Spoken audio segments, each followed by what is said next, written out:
welcome to Forgotten History Daily. I am William, and tonight we journey into one of history's most fascinating and darkest stories. The epic tale of Odysseus, king of Ithaca, whose 10-year odyssey home after the fall of Troy has become the stuff of legend. But beware, dear listener, for this is not a myth for the faint of heart. It begins around 1190 BCE, when the Greeks, led by King Agamemnon, launched their catastrophic invasion of Troy. As chronicled in Homer's epic poem, the Iliad, Odysseus, renowned for his cunning and strategic prowess, played a pivotal role in the Greek victory. However, his triumph came at a terrible cost. He lost nearly all his men, including many of his dear friends, in the war. But what few know is that Odysseus's true ordeal only began when he set sail for home. His ships were wrecked on the rocky shores of Calypso Island, where he was subsequently held captive by the sea nymph Calypso for 7 long years. Yes, you heard that correctly. 7 years in a paradise that turned out to be a prison. Meanwhile, back in Ithaca, his wife Penelope and Circe fought to maintain their against the invading forces of the suitors, who sought to claim Odysseus's throne for themselves. These treacherous individuals, led by the ruthless Amphinomus, would eventually try to usurp Odysseus's rightful place as king. As we delve deeper into this labyrinth tale, you'll encounter some of ancient Greece's most intriguing figures. The one-eyed Cyclops Polyphemus, who devoured several of Odysseus's men with gusto. The seductive. Over the next few episodes, we'll examine each of these pivotal and characters, as well as the complex web of gods, mortals, and mythical creatures that populated Odysseus's world. We'll explore the intricacies of Homer's original narrative and how Christopher Nolan's 2017 epic film, Troy, both interpreted and adapted this ancient tale for a modern audience. Join me on this fascinating journey into one of history's most enduring enigmas, as we exegete the forgotten history behind Homer's Iliad and Odyssey.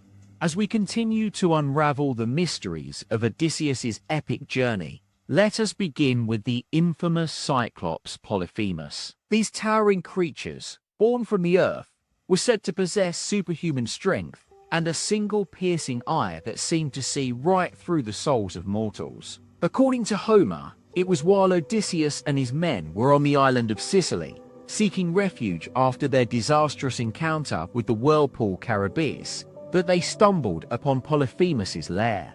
At first, the Cyclops appeared friendly, offering them food and drink in exchange for a share of their story. As soon as he became aware of the Greeks' intentions to explore his island, his demeanor changed. He bound Odysseus with a leather thong and devoured several of his men, leaving behind only a few who managed to escape. This brutal encounter would prove to be a pivotal moment in Odysseus's journey, as he devised a plan to blind the Cyclops and ensure their safe passage from the island. The cunning hero tricked Polyphemus by offering him a bowl of wine laced with the powerful herb opium, rendering the one-eyed giant unconscious. Under cover of darkness, Odysseus and his men made their escape, but not before Odysseus shouted out to the sea god Poseidon, "None of your folk shall ever again enter my ships." This boast would ultimately seal Odysseus's. Meanwhile, back in Ithaca, Penelope and Telemachus continued to navigate the treacherous waters of politics and loyalty. The suitors, led by Amphinomus, grew more brazen with each passing day, claiming that Odysseus was either dead or a prisoner. They would often mock Penelope's devotion to her absent husband, urging her to marry one of them and secure the future of their kingdom. Penelope, however, remained steadfast in her loyalty, refusing to consider marriage until she could prove the suitors' claims about Odysseus were false. With the help of Athena, the goddess who had long been Odysseus's protector, Penelope devised a plan to test the suitors' true intentions. Under the guise of creating a magnificent burial shroud for her late father-in-law, Penelope asked each suitor to weave her a piece of fabric. As they worked on their respective projects, she observed their dedication and attention to detail. The ones who focused solely on completing their task were deemed worthy. Those who showed laziness or arrogance, however, were immediately disqualified.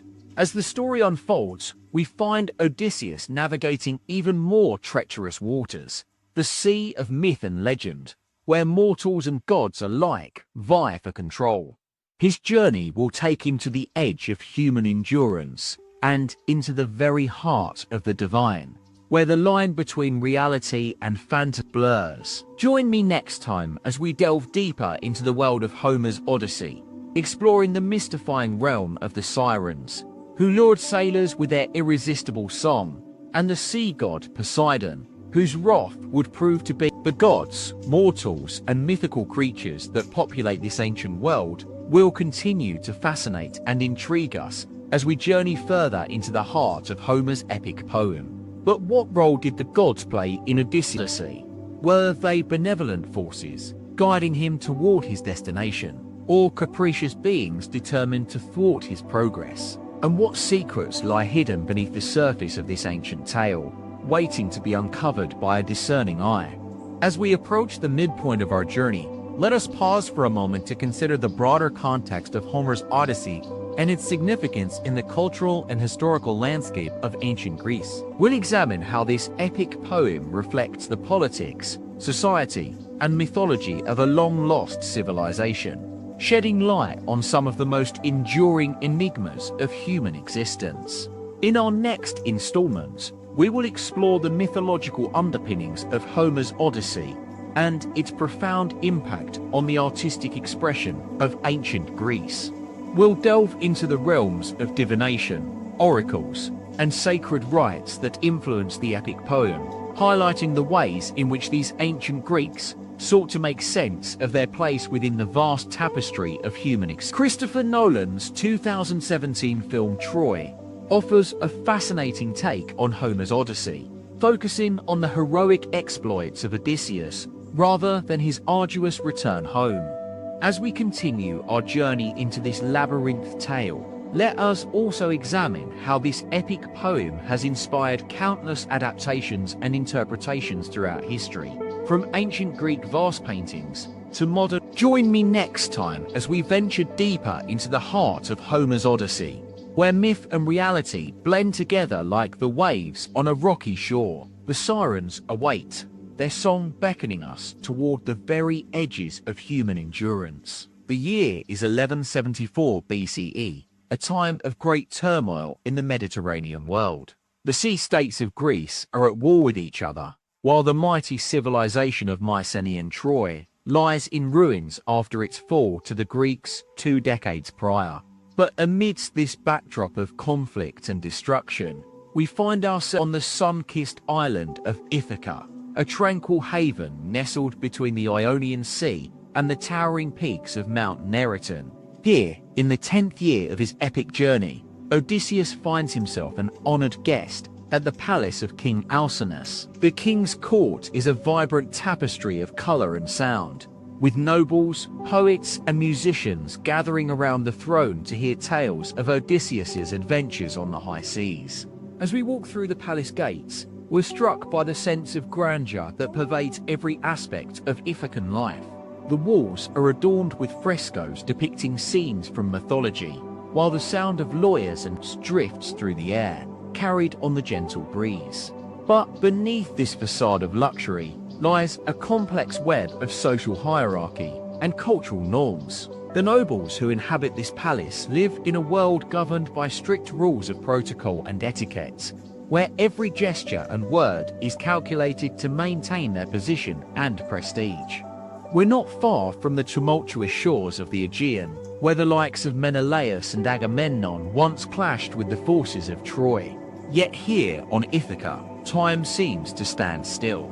The people are a hardy folk, living in harmony with the land and their gods. They're descendants of the great seafarers who braved the unforgiving sea routes of old, and their love for mythology and poetry is evident in every corner of their society. As we move through the palace, we catch glimpses of everyday life in ancient Ithaca. Women tend to the looms and spinning wheels, weaving intricate patterns into the fabric of their lives, Boys play with wooden toys, while old men sit by the fire, swapping tales of the gods and the heroes who once walked among them. We're standing at a crossroads here, between the mythical world of Homer's Odyssey and the harsh realities of ancient Greece. The city-states are on the cusp of change, as they begin to transition from a tribal, Bronze Age society to one that's more sophisticated and complex.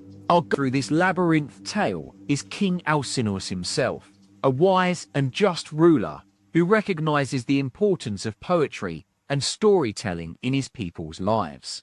He knows that the gods are woven into every aspect of their world, and that even as they struggle with the challenges of everyday life, they must also contend with the whims of Zeus and his Olympian crew. As we follow Alcinous through the palace grounds, we catch a glimpse of the island's lush vegetation, olive groves, vineyards, and fields of wheat stretching out towards the sea. The air is thick with the scent of blooming flowers and fresh bread warm in the ovens, creating an atmosphere that's both serene and vibrant. We're approaching the point of our journey now, and it's time to examine the broader cultural context in which Homer's Odyssey is written. We'll explore how this epic poem reflects the politics, society, and mythology of ancient Greece, shedding light on some of the most enduring enigmas of human existence. It's 774 BCE, a time when the Iliad is already an old story, passed down through generations by word of mouth.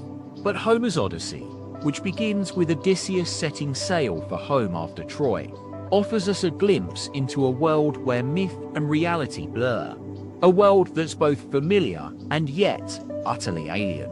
We'll delve into the ways in which ancient Greeks sought to understand their place within the vast tapestry of human experience. We'll explore how divination, oracles, and sacred rites influence the epic poem, shaping its themes and characters.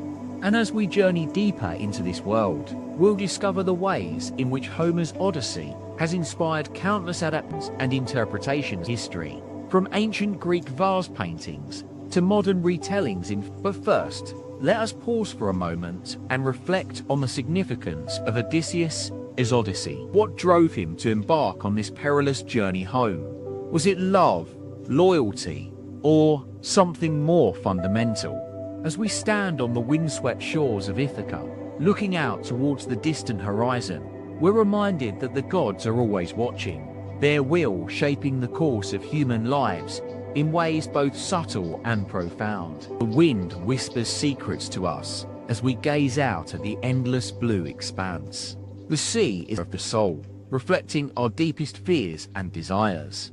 And as Odysseus navigates these treacherous waters, we're drawn into his world, a world where myth and reality blend together like the waves on a rocky shore. The Odyssey may be an epic tale of adventure and heroism, but it's also a story about the human condition, our search for meaning, purpose, and belonging in a vast and often hostile universe. As we continue our journey into this labyrinth world, let us remember that the line between reality and fantasy is thin indeed, and that even as we navigate the twists and turns of this ancient tale, we'll venture deeper into the heart of Homer's Odyssey now, exploring the mystifying realm of the Sirens, who lured sailors with their irresistible song. We'll meet the sea god Poseidon, whose wrath would prove to be Odysseus's greatest challenge. And we'll examine how this epic poem has inspired countless adaptations and interpretations throughout history, from ancient Greek vase paintings to modern retellings in film and literature. As we walk through the palace gates once more, we're struck by the sense of anticipation that pervades every corner of Ithacan life. The nobles are eager for entertainment, and the poet Demotocus has just begun to weave his spell with a new tale, one that will transport us deeper into the world of Homer's Odyssey. We'll follow Odysseus as he navigates the perils of the sea, confronting monsters, gods, and his own demons. We'll explore how this epic poem reflects the politics, society, and mythology of ancient Greece, shedding light on some of the most enduring enigmas of human existence. And we'll examine the profound impact that Homer's Odyssey has had on artistic expression throughout history, influencing countless adaptations and interpretations in literature, film, and art. As we continue our journey into this labyrinth tale, let us remember that the Odyssey is a story about the human condition, our search for meaning, purpose, and belonging in a vast and often hostile. As Demodocus's words conjure up images of the distant sea, we're reminded that Odysseus's epic journey has only just begun. The poet's tale is a prelude to the real story, one that would be etched into the collective memory of ancient Greece for generations to come. We leave the palace gates and coastline, where Odysseus's ship sets sail towards the open sea. The winds are in their favor, but they soon encounter the monster, Scylla, a creature with 6 long necks and a ravenous appetite for human flesh. According to Homer, Scylla snatches 6 of Odysseus's men from the ship, dragging them beneath the waves to their certain doom. As we navigate this treacherous stretch of coastline, it becomes clear that the Odyssey is not a tale of adventure, also a reflection of ancient Greek society. The concept of xenia, or hospitality, plays a central role in the poem, as Odysseus's men are torn between their duty to host strangers and the need for self-preservation. We arrive at the island of Aea, home to the enchantress Circe, who has a way with magic and deception. According to Homer, Circe turns Odysseus's men into pigs, forcing them to live out their days in a state of porcine servitude. It's here that we meet Hermes, messenger god of the gods, who advises Odysseus on how to resist Circe's charms. As we delve deeper into the world of the Odyssey, it becomes clear that the line between reality and fantasy is blurred beyond recognition. Are these events truly historical, or are they mere fabrications of a poet's imagination? The truth lies somewhere in between, for in the words of Homer himself, of this tale no one knows how much is true, nor how much has been embellished by poetry.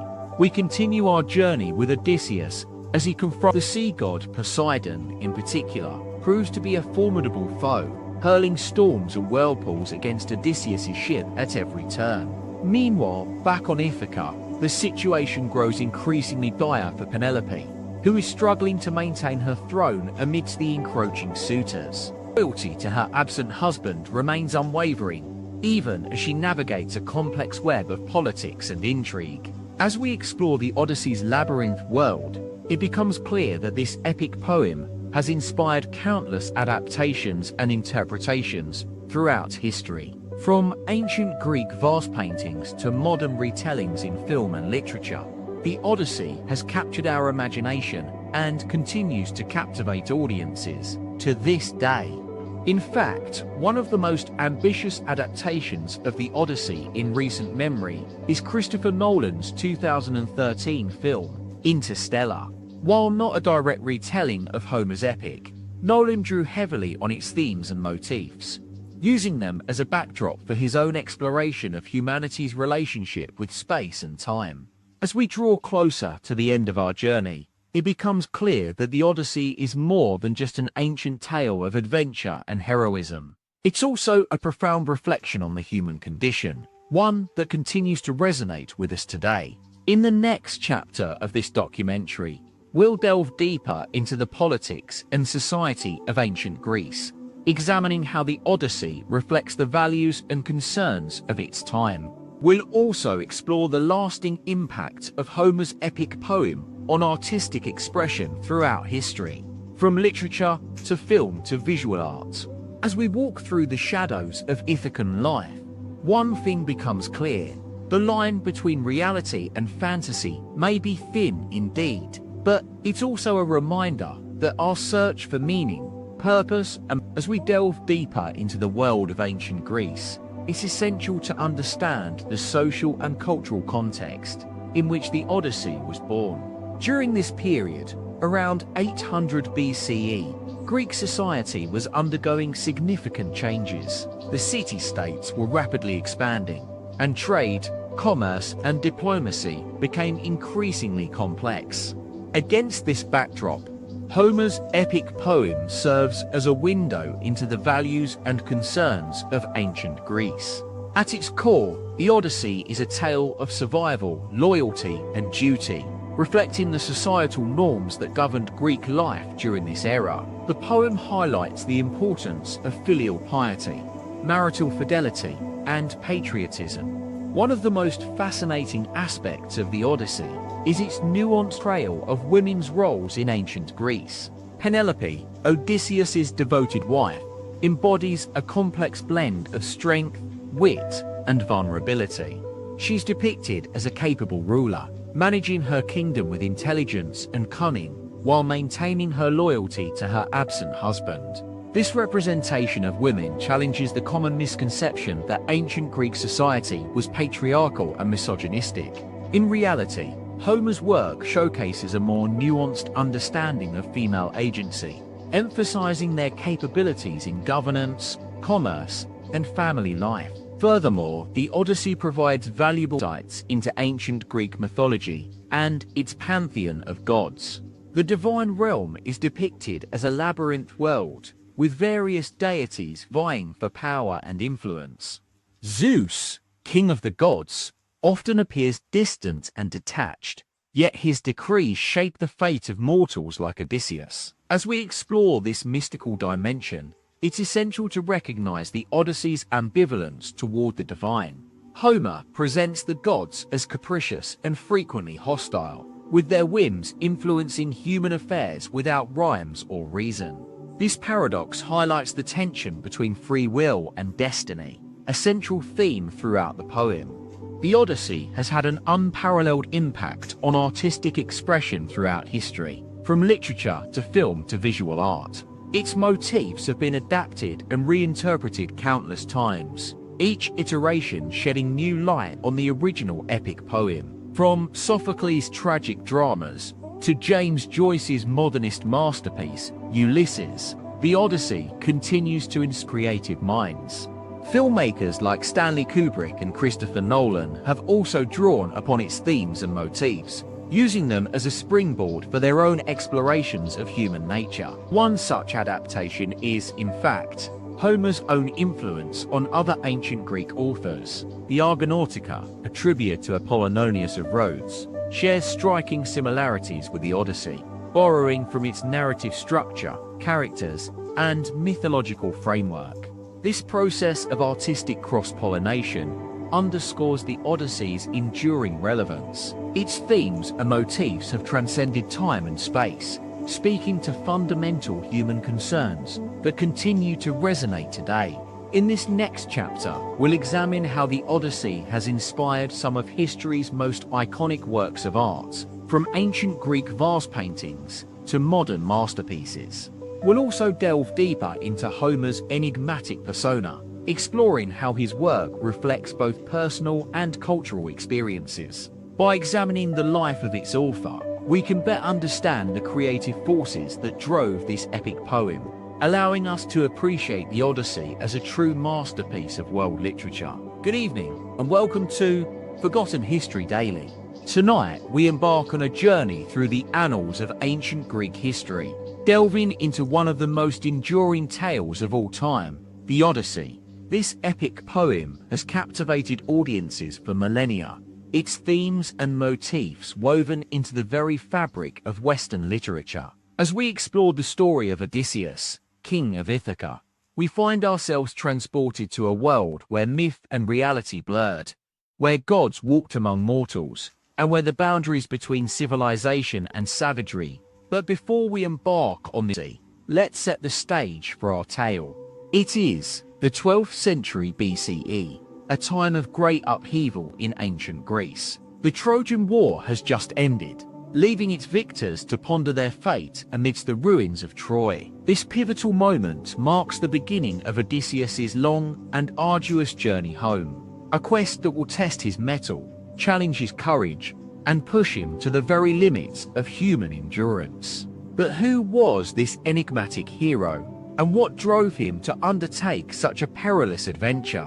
To answer these questions, we must delve into the world of ancient Greek mythology, where gods, goddesses, and monsters roam. Our journey begins in the year 1184 BCE, when Odysseus, along with his Greeks, laid siege to the city of Troy.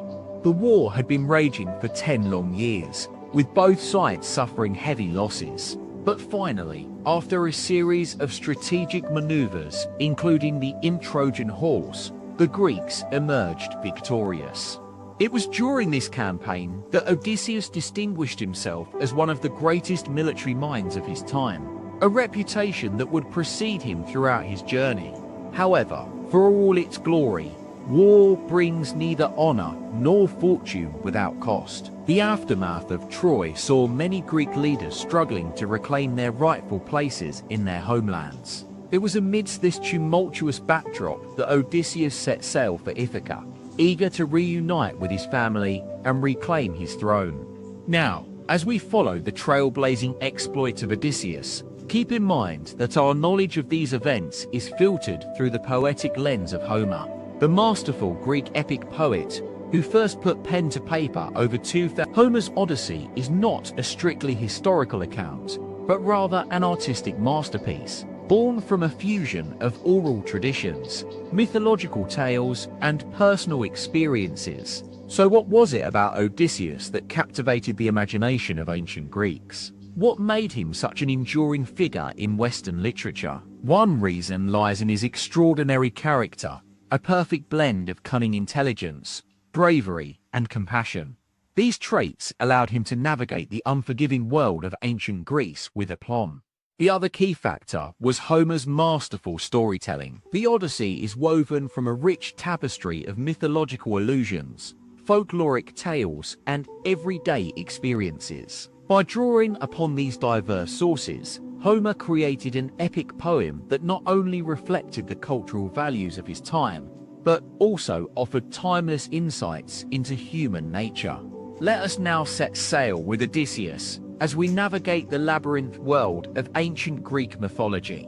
Our journey will take us across treacherous seas, through mysterious islands, and into the very heart of the divine realm, a realm ruled by an enigmatic pantheon of gods, who often seemed more interested in mortal affairs than they. As we explore this fantastical landscape, we'll encounter a host of larger-than-life characters. The wise Athena with her golden helmet, Poseidon, the stormy lord of the sea, and Calypso, the enchanting siren, who each one will challenge our understanding of human nature, pushing us to confront fundamental questions about free will, morality, and the role of fate in shaping our lives. Throughout this journey, we'll pause to examine the cultural context that gave rise to the Odyssey. We'll explore how ancient Greek society viewed women, war, family, and power, all themes that permeate Homer's masterpiece. In doing so, we'll discover a culture both fascinatingly alien, yet curiously familiar, a testament to the universal human experiences that transcend time and space. Now, as our journey unfolds, remember that the Odyssey is not just an epic poem, but also a personal tale of survival, love, and redemption. It's a story that will capture your imagination, make you laugh, and sometimes leave you in awe of humanity's resilience in the face of adversity. With these words, we set sail into the uncharted waters of ancient Greek history, a world both captivating and unforgiving. As our narrative unfolds, keep an open mind, for the Odyssey holds many secrets to be unearthed. As we continue our Odyssey with Odysseus, let us set our sights on the first major hurdle he faces after leaving Troy, a journey that would prove to be one of the most perilous and fantastical in all of Greek mythology. For it was during this period that he encountered his first great adversary, the Cyclops Polyphemus. According to Homer's account, a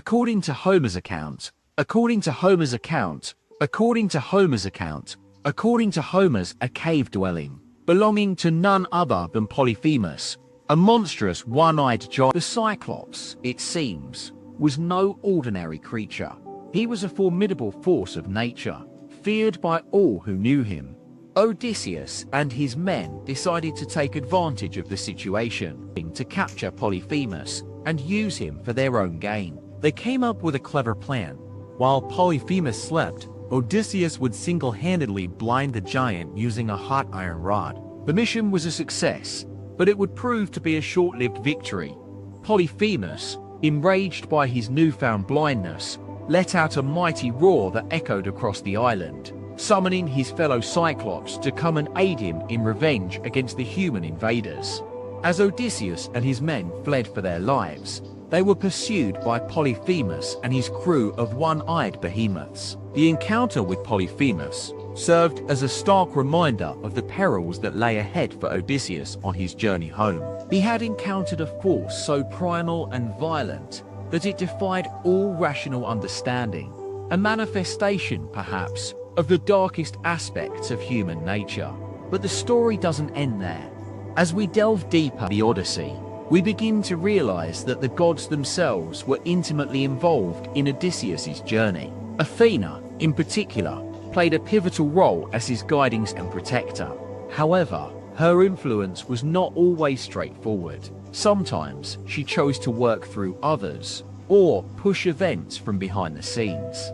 This divine intervention raises fundamental questions about free will versus fate. Was Odysseus truly in control of his own destiny, or was he merely a pawn in a much larger game controlled by the whims of the gods?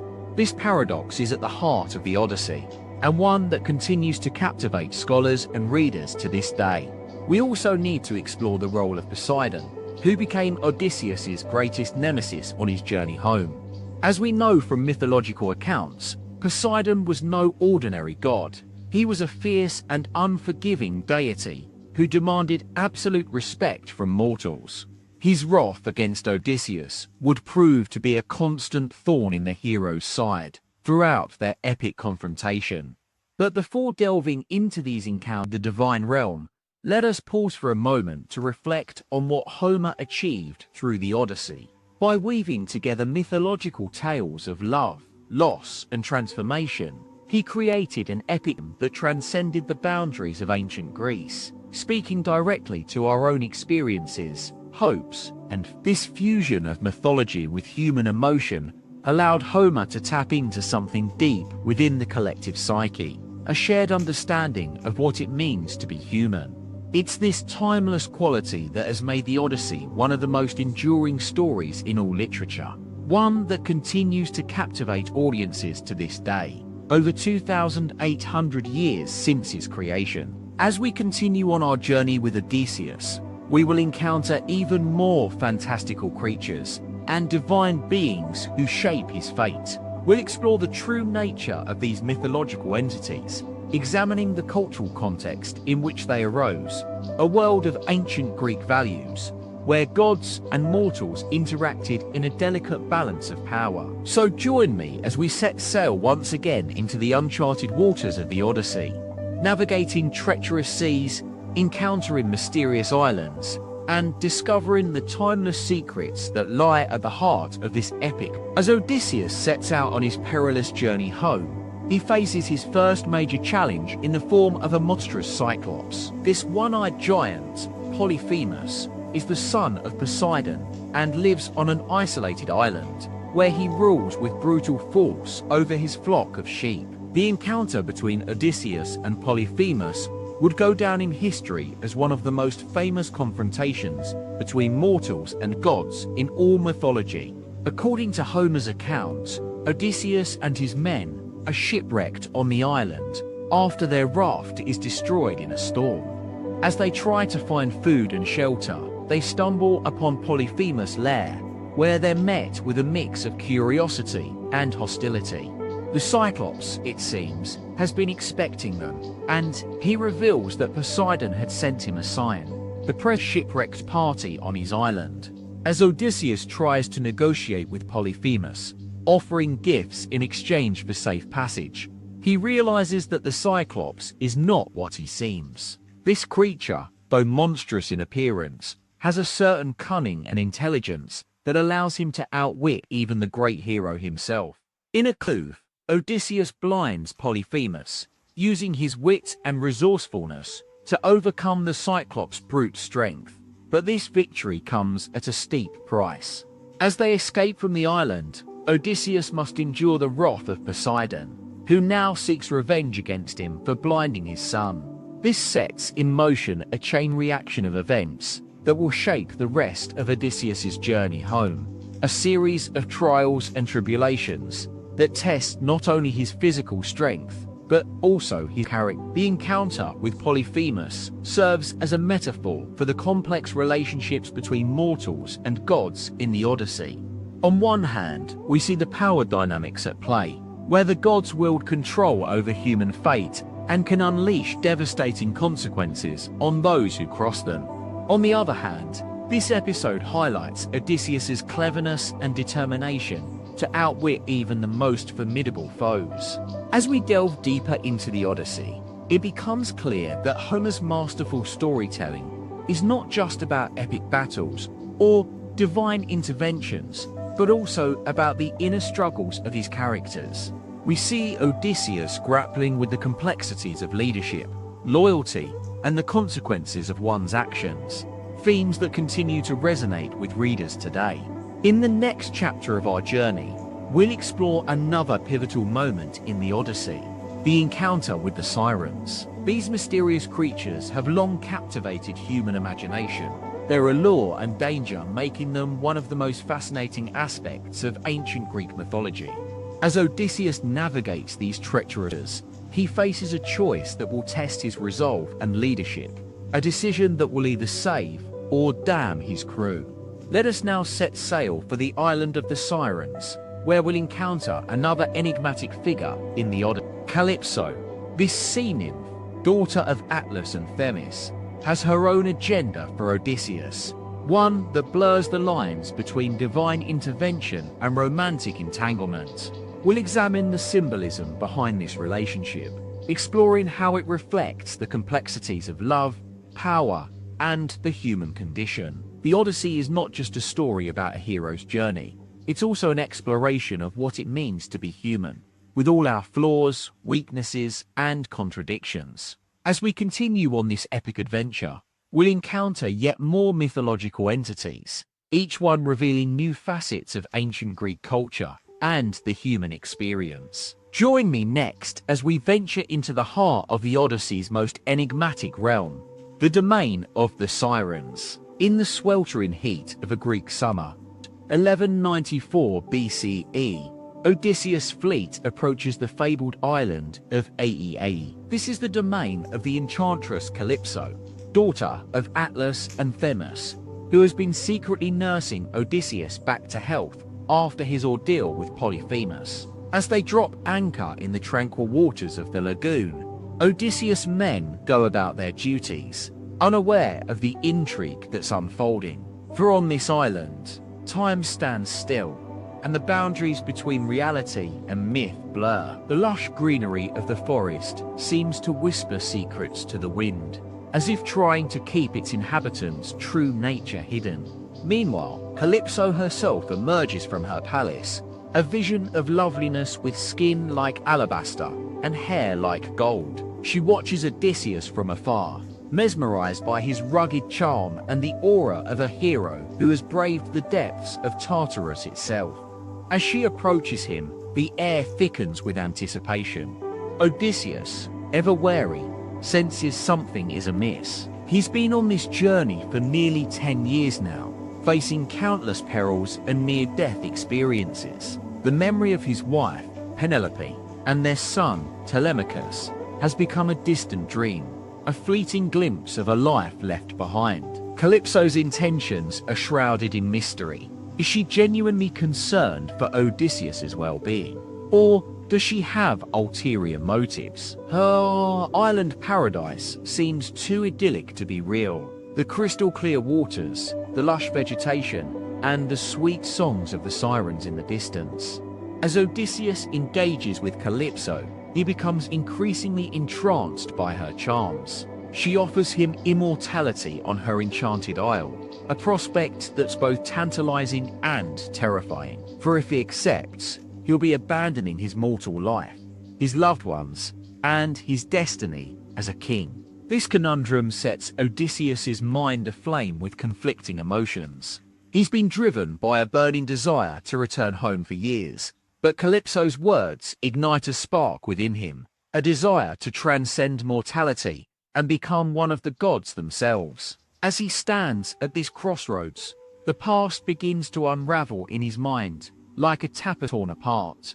Memory of Troy, of Achilles' wrath, and of the countless battles fought alongside his comrades flood back.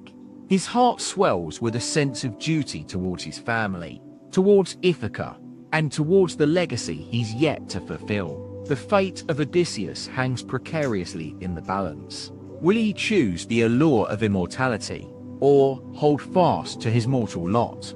This decision will determine not only his own future, but also that of those who depend on him, Penelope, Telemachus, and his loyal subjects, waiting anxiously for their king's return. The island of Aiaia becomes a crucible, where Odysseus must weigh the pros and cons of Calypso's offer. His fate is tied to the whims of the gods, who have seen fit to test him in ways both subtle and brutal. The threads of his story are complex, intertwined with those of his loved ones and the very fabric of Greek mythology. In this realm of enchantment, where myth and reality blur, Odysseus confronts the ultimate question: what does it mean to be human? To love, to lose, and to find one's place in the world.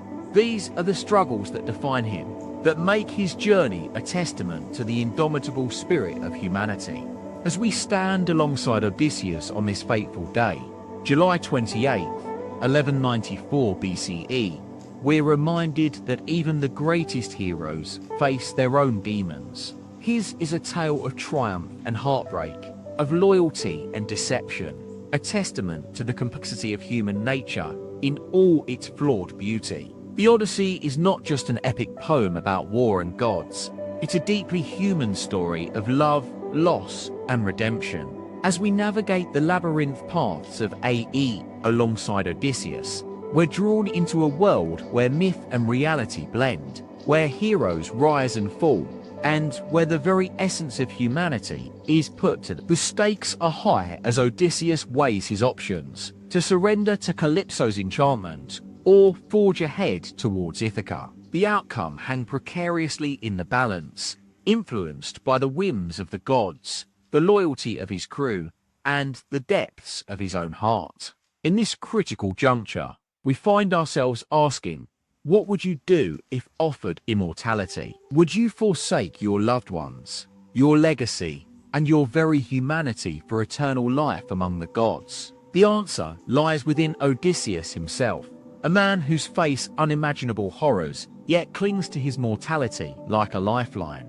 His story is one of struggle, not just against monsters and gods, but also against the temptations of power and the allure of transcendence. In the next chapter of our journey, we'll follow Odysseus as he navigates the treacherous waters surrounding Aiaia, guided by the whispers of his heart and the Sirens' call. His fate is intertwined with that of his crew, who are beginning to lose hope, a sense of desperation creeping into their eyes, like the darkness gathering on the horizon. As we venture deeper into the Odyssey, we're reminded that even in the face of uncertainty, the human spirit endures. We witness Odysseus' unwavering determination to reclaim his throne, his family, and his mortal life, a testament to the resilience of humanity in the face of adversity. The Sirens await, their haunting melodies beckoning him towards a choice that will seal his fate forever. The stage is set for an epic confrontation between Odysseus' resolve and the Sirens' deadly allure. Will he find the strength to resist or surrender to the temptation of immortality? In this moment of truth, we join hands with Odysseus as he stands at the threshold of a choice that will redefine him forever, a decision that will echo throughout history as one of the greatest tests of human. And so, let us embark on this next chapter of the Odyssey together, drawn into the whirlpool of Aeaea's enchantments and Odysseus' inner turmoil. For it is here, among the Sirens' call and the whispers of his heart, that we find the essence of human struggle, a tale of love, loss, and redemption that transcends time itself. In this crucible of myth and reality, where gods and mortals entwine, Odysseus faces his greatest challenge yet. Will he choose to defy the Sirens' call, or succumb to her? The outcome is far from certain, leaving us to ponder, what would you do if faced with such a choice? The Odyssey continues. As we dive deeper into the swirling waters of AAA, we find ourselves entwined in the mystical realm of Homer's epic poem. Odysseus, ever the master strategist, has devised a plan to resist the lethal song. He orders his men to plug their ears with wax and tie him to the mast, rendering him both captive and free. Yet, as we know from the depths of human psychology, resistance is often futile against the call of temptation. We see Odysseus struggling within himself, torn between the longing for home and the allure of immortality. His heart beats in tandem with the Sirens' song, their haunting melody, a siren's call that speaks directly to his very soul. He feels the weight of centuries of desire and nostalgia bearing down upon him, the yearning to transcend mortal bounds and join the ranks of the gods. As we watch Odysseus wrestling with his own demons, we're reminded of the timeless wisdom embedded within the Odyssey. This is a tale that transcends geographical boundaries, speaking to our universal desires for belonging, purpose, and the human condition's perennial search for meaning. Here, amidst the Aeae's whirlpool, we find ourselves caught in the undertow of Odysseus' inner turmoil, swept up in the maelstrom of his struggles and doubts. The Sirens' song, a mesmerizing blend of melody and despair, draws us into their mystical realm. We're forced to confront the darkest aspects of our own nature, our longing for escape, our desire for transcendence, and the Sirens' whisper that echoes within us all. Come hither, dear Odysseus, and leave your mortal cares behind. As the Sirens' call reaches its crescendo, we witness Odysseus at his most vulnerable. His resolve falters, and for an instant, he seems poised to surrender to the allure of immortality. Yet, like a ship caught in a raging storm, he's driven by the unyielding force of his own determination, his love for Penelope, his kingdom, and the land of Ithaca. In this fleeting moment of weakness, we glimpse the raw vulnerability beneath this fleeting moment of weakness. In this fleeting moment of weakness, we glimpse the raw vulnerability beneath Odysseus' armor. He's not an invincible hero, but a mortal man, torn asunder by conflicting desires and duties. It is here, in this crucible of human emotion, that the Odyssey transcends its mythical origins to speak directly to our own hearts, revealing the shared struggles we face on our own epic journeys through life. With the Sirens' song finally fading into silence, Odysseus emerges from his ordeal a changed man. His experience has etched a deeper understanding of himself and his place within the world. We join him as he charts his course through treacherous waters, each step a testament to the human spirit's capacity for resilience and redemption. As we navigate these tempestuous waters, we're drawn into the realm of myth and legend, yet find ourselves confronted with things that echo across centuries.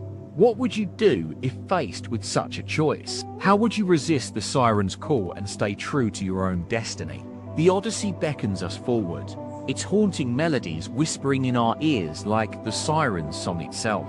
We embark on this journey with Odysseus, forever changed by his courage, vulnerability, and unyielding resolve.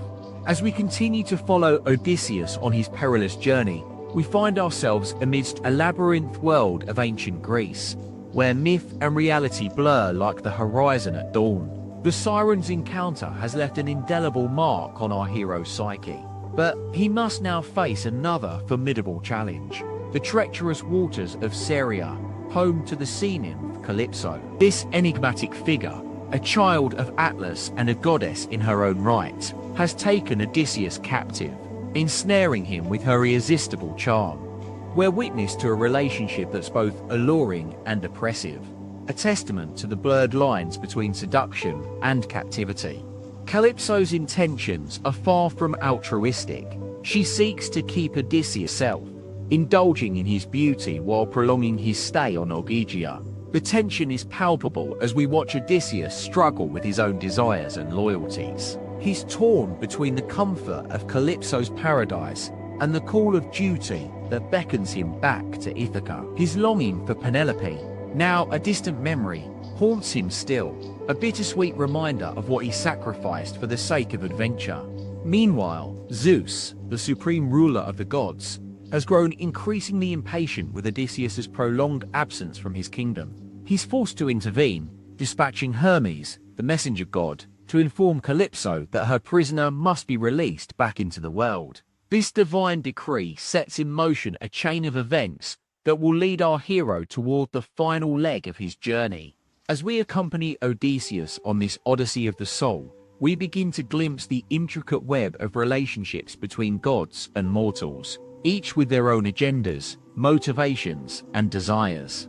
We see the fragile balance between divine and human realms, where even the most powerful among them can be swayed by fate or personal interests. In the midst of this celestial drama, we find ourselves pondering the role of fate in our own lives.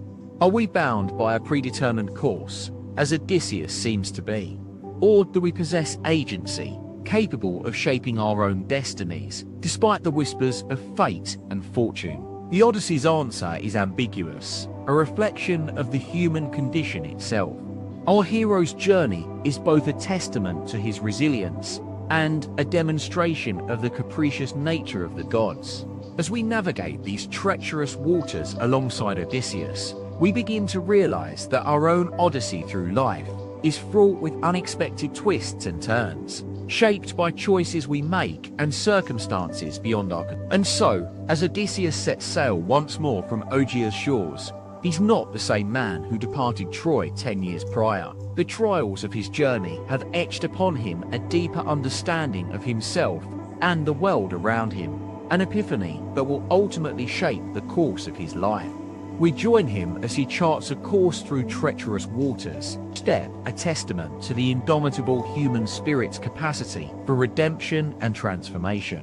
The next stop on this epic journey is Ithaca itself, where Odysseus' faithful servant, Euryclea, has kept alive the flame of hope in his absence. As we approach the shores of his homeland, we sense that the stakes are higher than ever before, not just for our hero, but for all those who have waited patiently for his return. The fate of Ithaca hangs precariously in the balance, threatened by the schemes of his faithless wife's suitors. The drama is about to unfold on a grand scale, a culmination of years of trials and tribulations that will put Odysseus' mettle to the test once more. Will he be able to reclaim his kingdom, rekindle his love for Penelope, and restore order to his shattered world? The Odyssey's final chapter is about to unfold, one that will change forever the course of our hero's life. And with it, the Odyssey's final act unfolds with a sense of urgency as Odysseus navigates the treacherous waters of his homeland. His beloved Ithaca lies before him, its shores beckoning like a siren's song. But the reality of his situation is far from idyllic. As he sets foot on the island, our hero is met with a mixture of awe and sueur-slurian by the inhabitants. The people of Ithaca have grown accustomed to living without their king, and many wonder if the stories of Odysseus' return are mere fantasy. Euryclea, his loyal servant, has kept the flame alive, but even she is unsure of her master's true identity. It is here that we find ourselves confronted with one of the most enduring enigmas of the Odyssey, the identity of Penelope herself. So often depicted as a faithful wife waiting patiently for her husband's return, recent discoveries suggest that our understanding of this iconic figure may be far more complex than previously thought.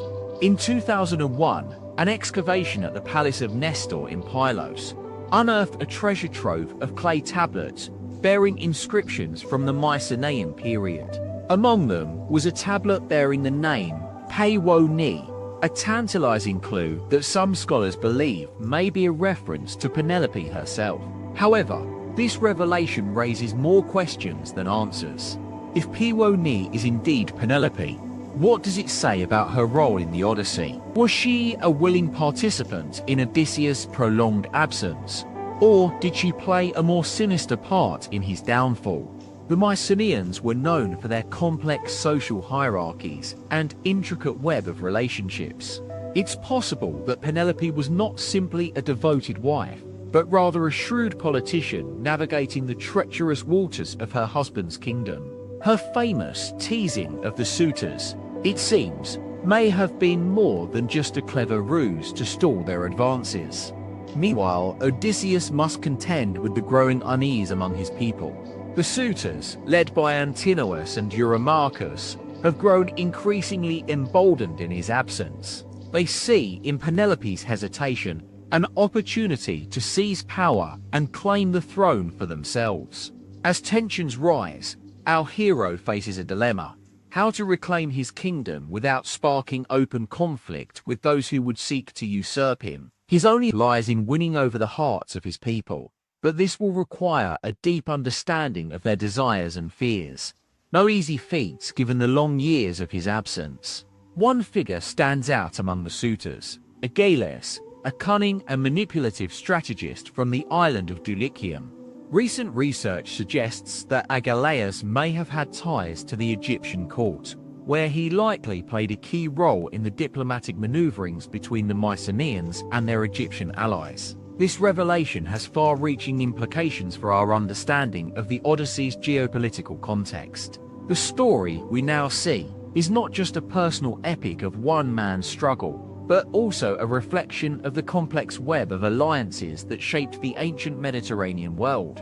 As Odysseus navigates this treacherous landscape, he must confront his own demons, the fears and doubts that have haunted him since his departure from Troy. His journey has been long and arduous, marked by encounters with monstrous creatures and capricious gods. But it is in the face of human betrayal that our hero finds his greatest challenge. The Odyssey's final chapter is a masterclass in psychological drama, as Odysseus confronts the suitors who have usurped his throne. The scene, set against the backdrop of his own palace, is one of high tension and emotional complexity, a fitting conclusion to a journey that has spanned over a decade. It is here that we find ourselves pondering the enduring legacy of the Odyssey, an epic poem that continues to captivate audiences with its timeless themes of love, loss, and redemption. But what lies beneath the surface of this ancient tale? What secrets has it kept hidden for centuries?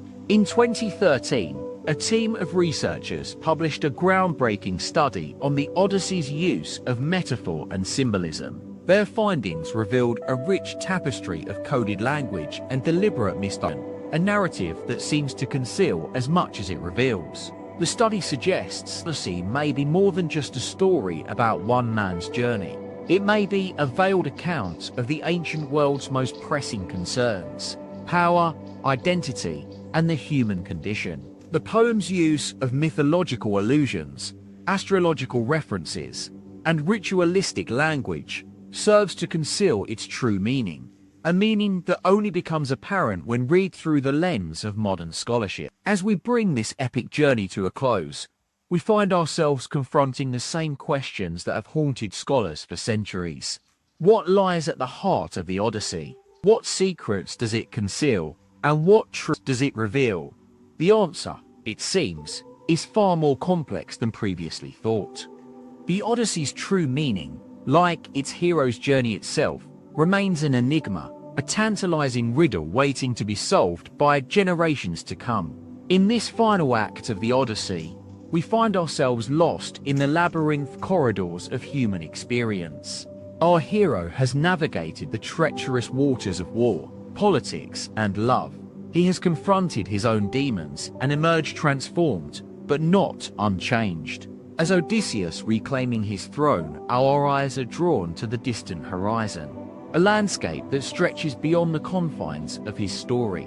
The Odyssey may be ending, but its legacy lives on, a testament to the power of human creativity and the enduring mystery of the human condition itself. And so we leave Ithaca, its people restored to their rightful king, but also aware of the complexities that underlie this seemingly simple tale. We carry with us the memories of Odysseus' journey, his struggles, triumphs, and betrayals, as a reminder of our own odyssey through life. The Odyssey's final words are spoken by the great poet himself. "I was the wandering Achaean, who for 10 long years wandered over the seas, carrying his people with him. And after many trials and hardships, we are all Odysseus, wandering through uncharted waters, facing challenges we never thought possible. But in the end, it is not the journey itself, but how we respond to its twists and turns that truly defines us." As the curtains close on this epic we are left with a sense of awe and wonder, a deep appreciation for the Odyssey's timeless themes and its enduring relevance to our modern world. The story may be over, but its impact will continue to resonate through eternity, an eternal reminder of humanity's capacity for love, resilience, and transformation.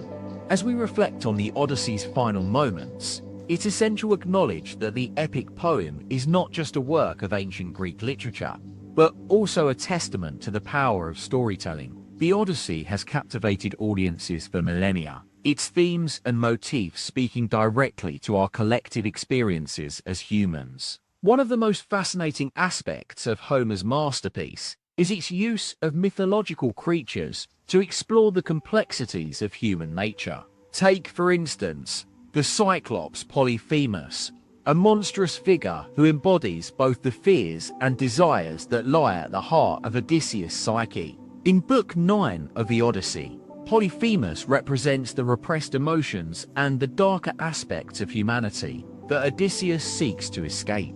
As we delve deeper into the narrative, it becomes clear that Homer's use of mythological creatures serves as a metaphor for the human condition. The Sirens, with their enchanting voices and seductive powers, symbolize the irresistible allure of pleasure and desire, a reminder that our greatest challenges often lie within ourselves. Their song, which lures sailors to their doom on the rocky shores of their island, represents the seductive nature of temptation and the dangers of succumbing to one's desires. Furthermore, Homer's portrayal of the gods in the Odyssey has often been misinterpreted as simply a means of justifying the character's actions or explaining natural phenomena. However, upon closer examination, we find that the gods serve as a complex mirror reflecting human nature back at us. The Olympian deities embody the contradictions and paradoxes inherent to our own experiences, their capricious behavior mirroring our own struggles with fate, free will, and morality. The concept of hubris, a central theme in the Odyssey, underscores this idea. The gods' punishment of Odysseus and his companions for their arrogance serves as a cautionary tale about the dangers of overconfidence and the consequences of underestimating the forces beyond our control. One of the most intriguing aspects of Homer's narrative is its nuanced portrayal of human relationships, particularly in the context of war and its aftermath.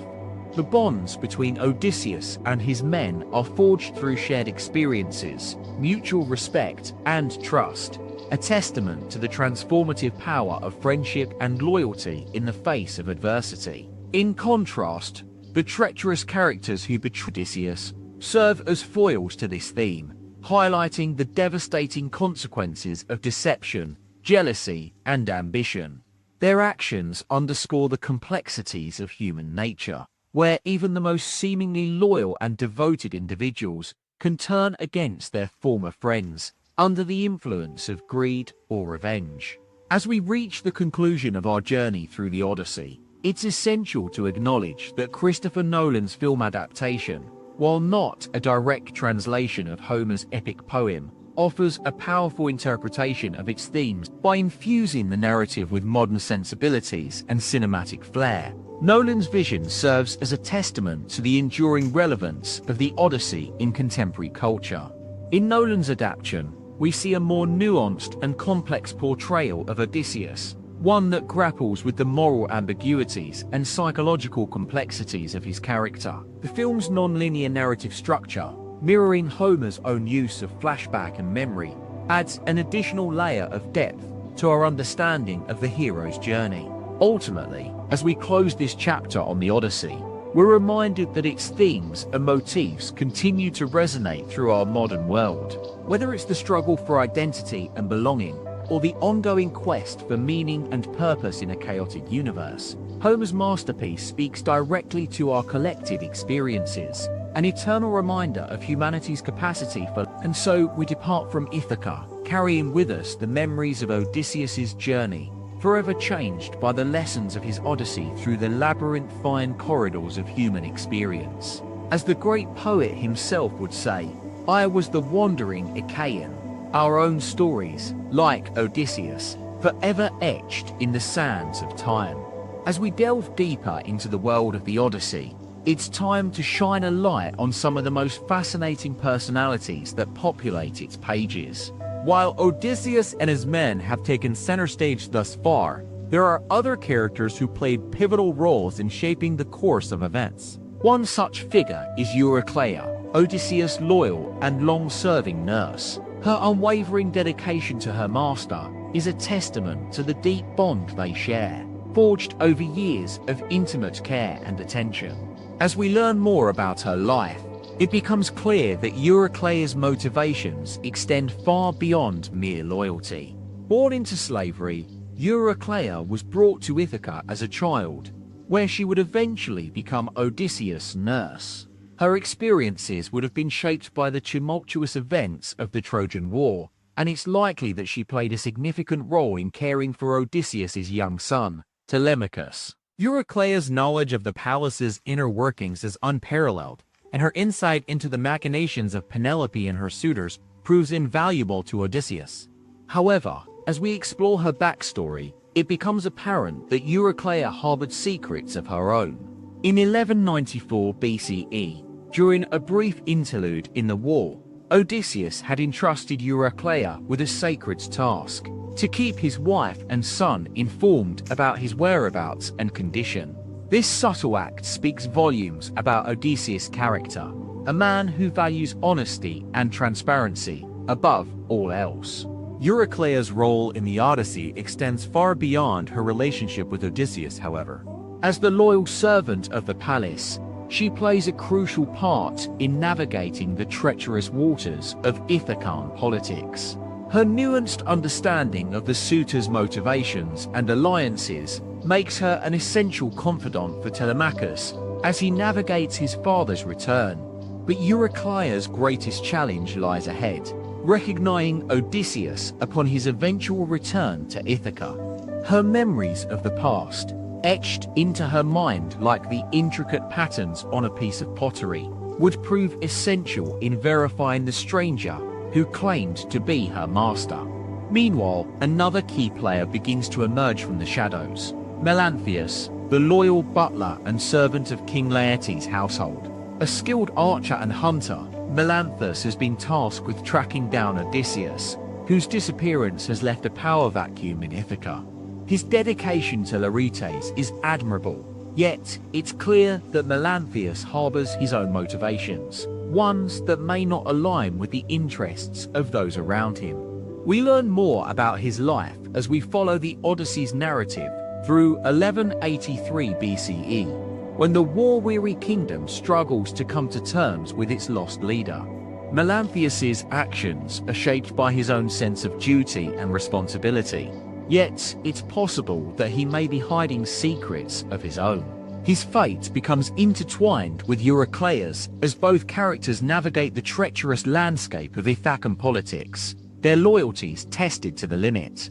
As we delve deeper into the Odyssey, another character begins to take center stage: Penelope, the cunning and resourceful wife of Odysseus. Her story is one of patience, loyalty, and ultimately, cunning, as she plays a delicate game of cat and mouse with her suitors. We learn about her childhood in Pylos, where her father, King Icarius, fostered her close relationship with Penelope's mother, Polycaste.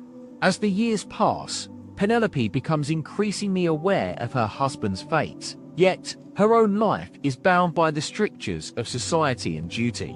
Her most famous ploy, weaving a funeral shroud for Odysseus, while secretly unraveling it each night to prolong her mourning period, speaks volumes about her character. This clever ruse allows Penelope to stall the suitors, buying time for Odysseus's eventual return.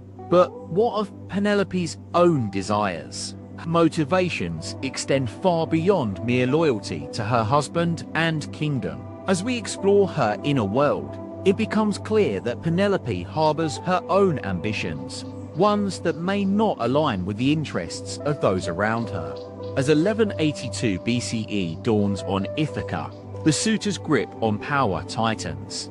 Eumaeus, Odysseus' loyal and long-serving swineherd, finds himself at the forefront of events as he navigates the complex web of alliances within the palace. We learn about his early life in Egypt, where his parents settled after fleeing from Ithaca. Eumaeus' eventual return to his homeland is marked by hardship and loss. Yet it's clear that he has never lost sight of his loyalty to Odysseus. As we examine his interactions with the suitors, it becomes apparent that Eumaeus harbors a deep-seated resentment towards the usurpers. His memories of the past, etched into his mind like the intricate patterns on a piece of pottery, would prove essential in verifying the stranger who claimed to be Odysseus. But what lies behind Eumaeus' unwavering dedication to Odysseus? Is it merely loyalty, or does something more complex drive him? As we explore his inner world, it becomes clear that Eumaeus harbors secrets of his own, ones that may yet have a profound impact on the course of events. Meanwhile, as the war-weary kingdom struggles to come to terms with its lost leader, another character begins to emerge from the shadows: Theognis, the wise and aged counselor to King Laertes. A skilled diplomat and strategist, Theognis has been tasked with navigating the treacherous waters of Ithacan politics. We learn about his early life in Corinth, where he was born into a noble family. Theognis' eventual return to Ithaca is marked by hardship and loss, yet it's clear that he has never lost sight of his loyalty to King Laertes. As we examine his interactions with the suitors, it becomes apparent that Theognis harbors a deep-seated resentment towards the usurpers. His memories of the past, etched into his mind like the intricate patterns on a piece of pottery, would prove essential in verifying the stranger who claims to be Odysseus. But what lies behind Theognis' unwavering dedication to King Laertes? Is it merely loyalty, or does something more complex drive him? As we explore his inner world, it becomes clear that Theognis harbors secrets of his own, ones that may yet have a profound impact on the course of events. As 1181 BC dawns on Ithaca, the suitors' grip on power tightens. Telemachus, Odysseus' young son, finds himself at the forefront of events as he navigates the complex web of alliances within the palace. We learn about his early life in Ithaca, where he was born to Penelope and Odysseus. Telemachus' eventual growth into a strong and capable leader is marked by hardship and loss. Yet, it's clear that he has never lost sight of his loyalty to his father. As we examine his interactions with the suitors, it becomes apparent that Telemachus harbors a deep-seated resentment towards the usurpers. His memories of the past, etched into his mind like the intricate patterns on a piece of pottery, would prove essential in verifying the stranger who claimed to be Odysseus. But what lies behind Telemachus' unwavering dedication to his father? Is it merely loyalty, or does something more complex drive him? As we explore his inner world, it becomes clear that Telemachus harbors secrets of his own, ones that may yet have a profound impact on the course of events. As the war-weary kingdom struggles to come to terms with its lost leader, another character begins to emerge from the shadows: Helen of Troy herself. The former queen's story is one of love, loss, and ultimately survival, as she navigates the treacherous waters of post-war politics. We learn about her early life in Sparta, where she was born into a noble family. Helen's marriage to King Menelaus and her subsequent affair with Paris are well documented. Yet it's clear that her experiences have left a deep scar on her psyche. As we examine her interactions with the gods, it becomes apparent that Helen harbors a deep-seated resentment towards them for abandoning her in her time of need. Memories of the past, etched into her mind like the intricate patterns on a piece of pottery, would prove essential in shaping her actions in the years to come. But what lies behind Helen's unwavering dedication to herself? Is it merely self-preservation, or does something more complex drive her? As we explore her inner world, it becomes clear that Helen harbors secrets of her own, ones that may yet have a profound impact on the course of events. As 1180 BCE dawns on Ithaca, the suitors' grip on power tightens. Yet amidst this turmoil, another character begins to emerge from the shadows. Antinous, the cunning and ruthless leader among the suitors. About his early life in Thebes, where he was born into a noble family. Antinous' eventual rise to power is marked by ambition and ruthlessness. Yet, it's clear that he has never lost sight of his own interests. As we examine his interactions with the other characters, it becomes apparent that Antinous harbors a deep-seated resentment towards Odysseus for abandoning him. His memories of the past, etched into his mind like the intricate patterns on a piece of pottery, would prove essential in shaping his actions in the years to come. But what lies behind Antinous' unwavering dedication to himself? Is it merely preservation, or does something more complex drive him? As we explore his inner world, it becomes clear that Antinous harbors secrets of his own, ones that may yet have a profound impact on the course of events. As 179 BCE dawns on Ithaca, a war-weary kingdom struggles to come to terms with its lost leader. Yet amidst this turmoil, another character begins to emerge from the shadows, Athena herself. The goddess's story is one of wisdom, power, and, ultimately, compassion. As she navigates the treacherous waters of human affairs, we learn about her early life in Olympus, where she was born into a family. Athena's rise to power is marked by wisdom and strength, yet it's clear that she has never lost sight of her own interests. As we examine her interactions with the other characters, it becomes apparent that Athena harbors a deep-seated compassion for those in need. But what lies behind Athena's unwavering dedication to justice? Is it merely morality, or does something more complex drive her? As we explore her inner world, it becomes clear that Athena harbors secrets of her own, ones that may yet have a profound impact on the course of events. As 1178 BCE dawns on Ithaca, the suitors' grip on power tightens. Yet amidst this turmoil, another character begins to emerge from the shadows, Hermes, the mischievous and cunning messenger god. We learn about his early life in Olympus, where he was born into a noble family. Hermes' eventual rise to power is marked by cunning and wit, yet it's clear that he has never lost sight of his own interests. As we examine his interactions with the other characters, it becomes apparent that Hermes has a deep-seated love for mischief and mayhem. His memories of the past, etched into his mind like the intricate patterns on a piece of pottery, would prove essential in shaping his actions in the years to come. But what lies behind Hermes' unwavering dedication to himself? Is it merely self-preservation, or does something more complex drive him? As we explore his inner world, it becomes clear that Hermes harbors secrets of his own, ones that may yet have a profound impact on the course of events. As the years went by, Odysseus' epic journey home finally came to an end. After a decade of struggles and tribulations, he stood once again on the shores of Ithaca, his beloved homeland. The year was 1189 BCE, and the kingdom was finally at peace. But the memories of the past lingered on, etched into the minds of those who had lived through the tumultuous years following the fall of Troy. Antinous, now a powerful leader among the suitors, would forever bear the scars of his own making. His resentment towards Odysseus still simmered beneath the surface, fueling a fire that would eventually consume him.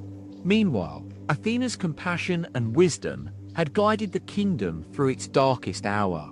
Her unwavering dedication to justice had brought peace and stability to Ithaca, earning her the reverence of her people.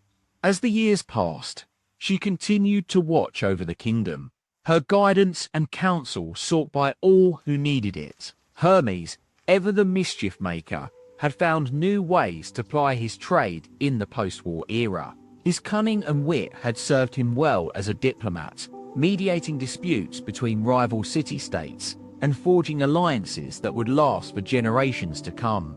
But amidst this peace and prosperity, a new threat began to emerge on the horizon. The Mycenaean Empire, once a mighty power, was slowly crumbling beneath its own weight. Corruption and decadence had taken hold, sapping the strength of its people. As the decades passed, Ithaca would find itself caught in the maelstrom of this unfolding crisis. In 1050 BCE, the first whispers of discontent began to spread throughout Greece. The great temple at Delphi, long a symbol of Mycenaean power and authority, stood silent and abandoned, its once mighty priests now mere shadows of their former selves. The gods themselves seemed to be turning against the empire, as if warning it of an impending doom. Odysseus, now an elderly man, watched with growing concern as his beloved homeland stumbled towards chaos.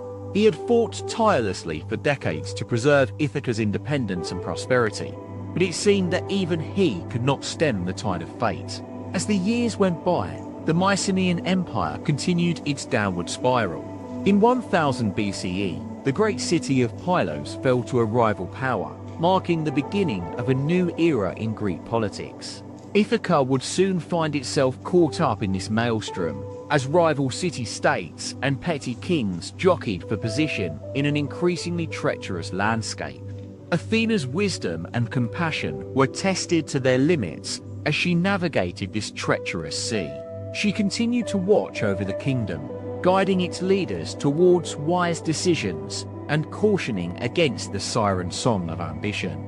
Meanwhile, Hermes found himself caught up in a new conflict, using his cunning and wit to forge alliances and mediate disputes between warring factions. His mischievous grin seemed to be a mask for something deeper, a sense that even he was not immune to the tides of fate. In 950 BC, Ithaca would find itself at the forefront of this new era in Greek politics.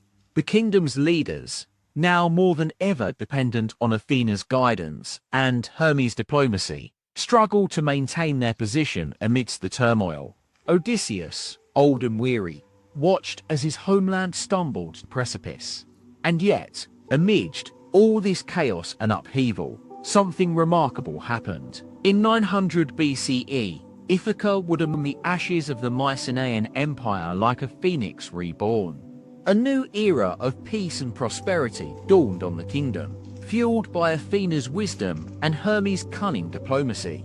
The years that followed would be marked by growth and development, as Ithaca built itself into a beacon of hope in a Greece torn apart by conflict.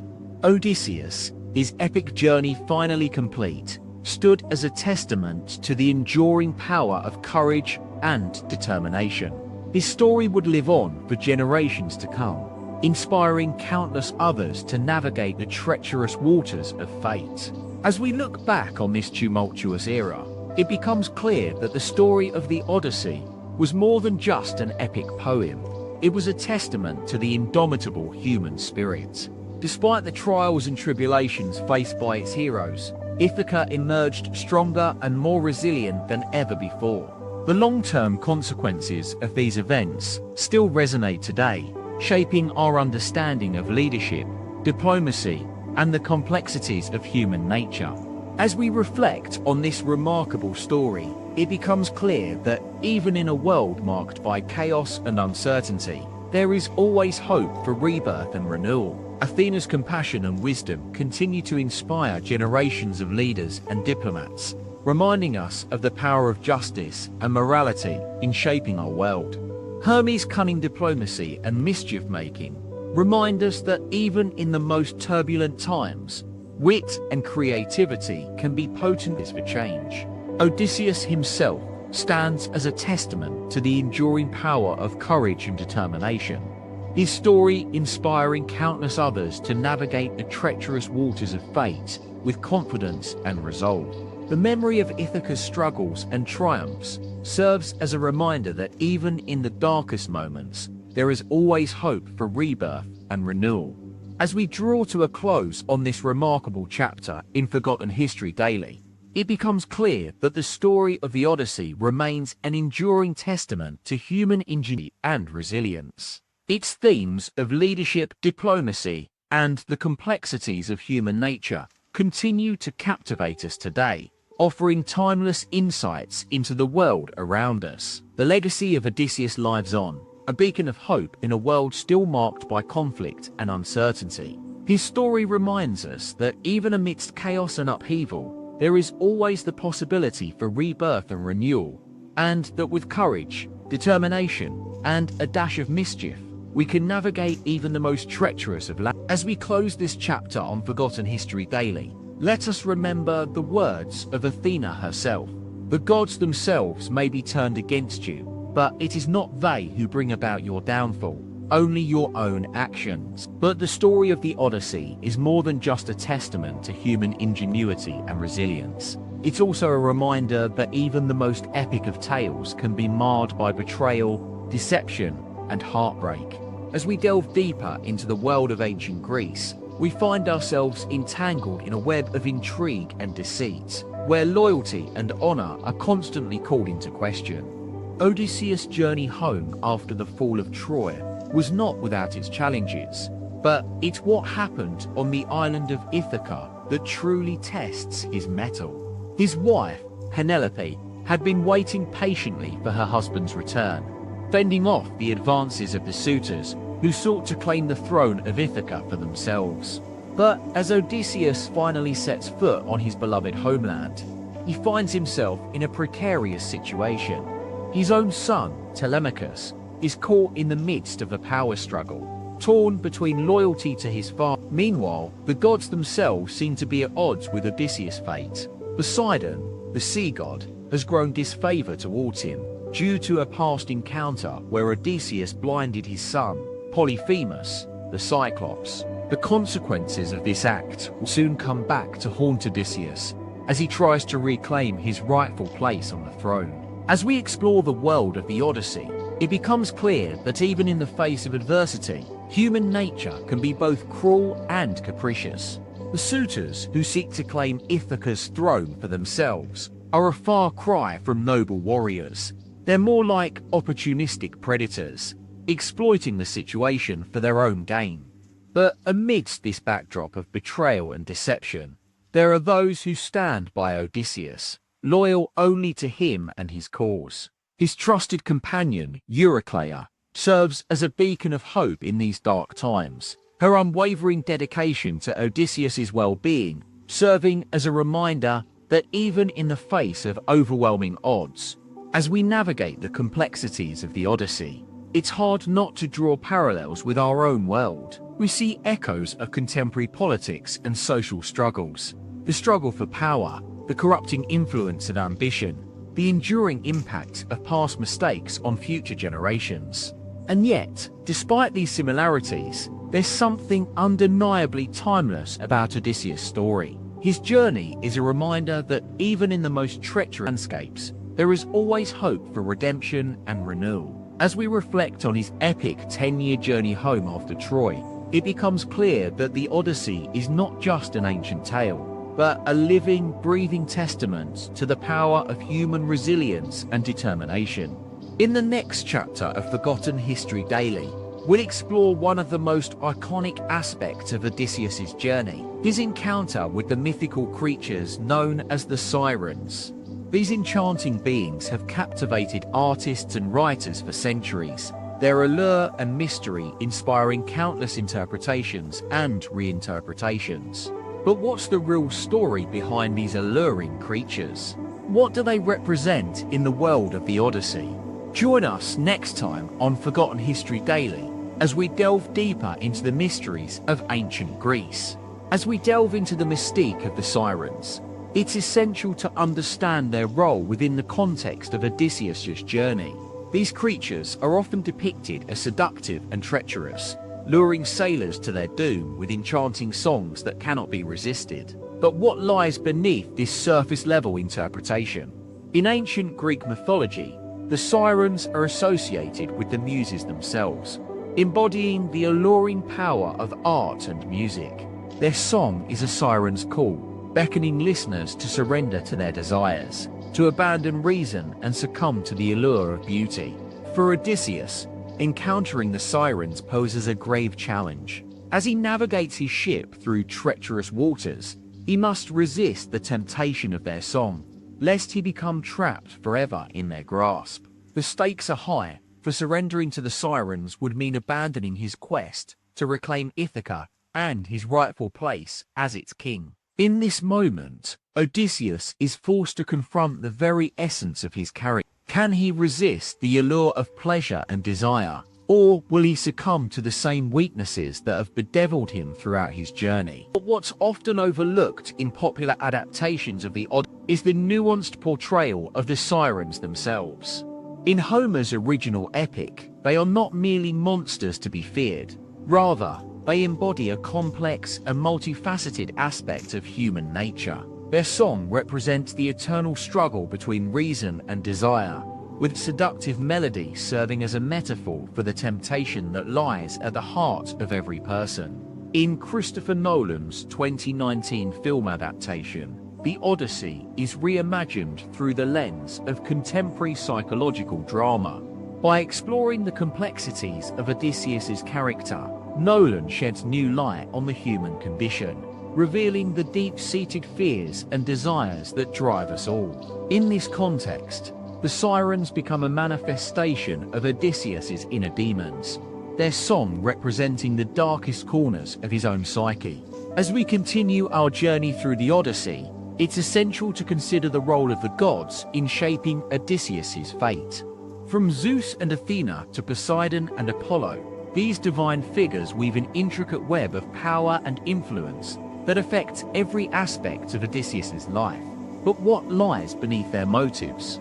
Is their intervention truly benevolent, or do they harbor ulterior agendas that threaten the very fabric of Odysseus' existence? In the world of the Odyssey, the gods are not simply distant deities. Rather, they are an integral part of the narrative itself.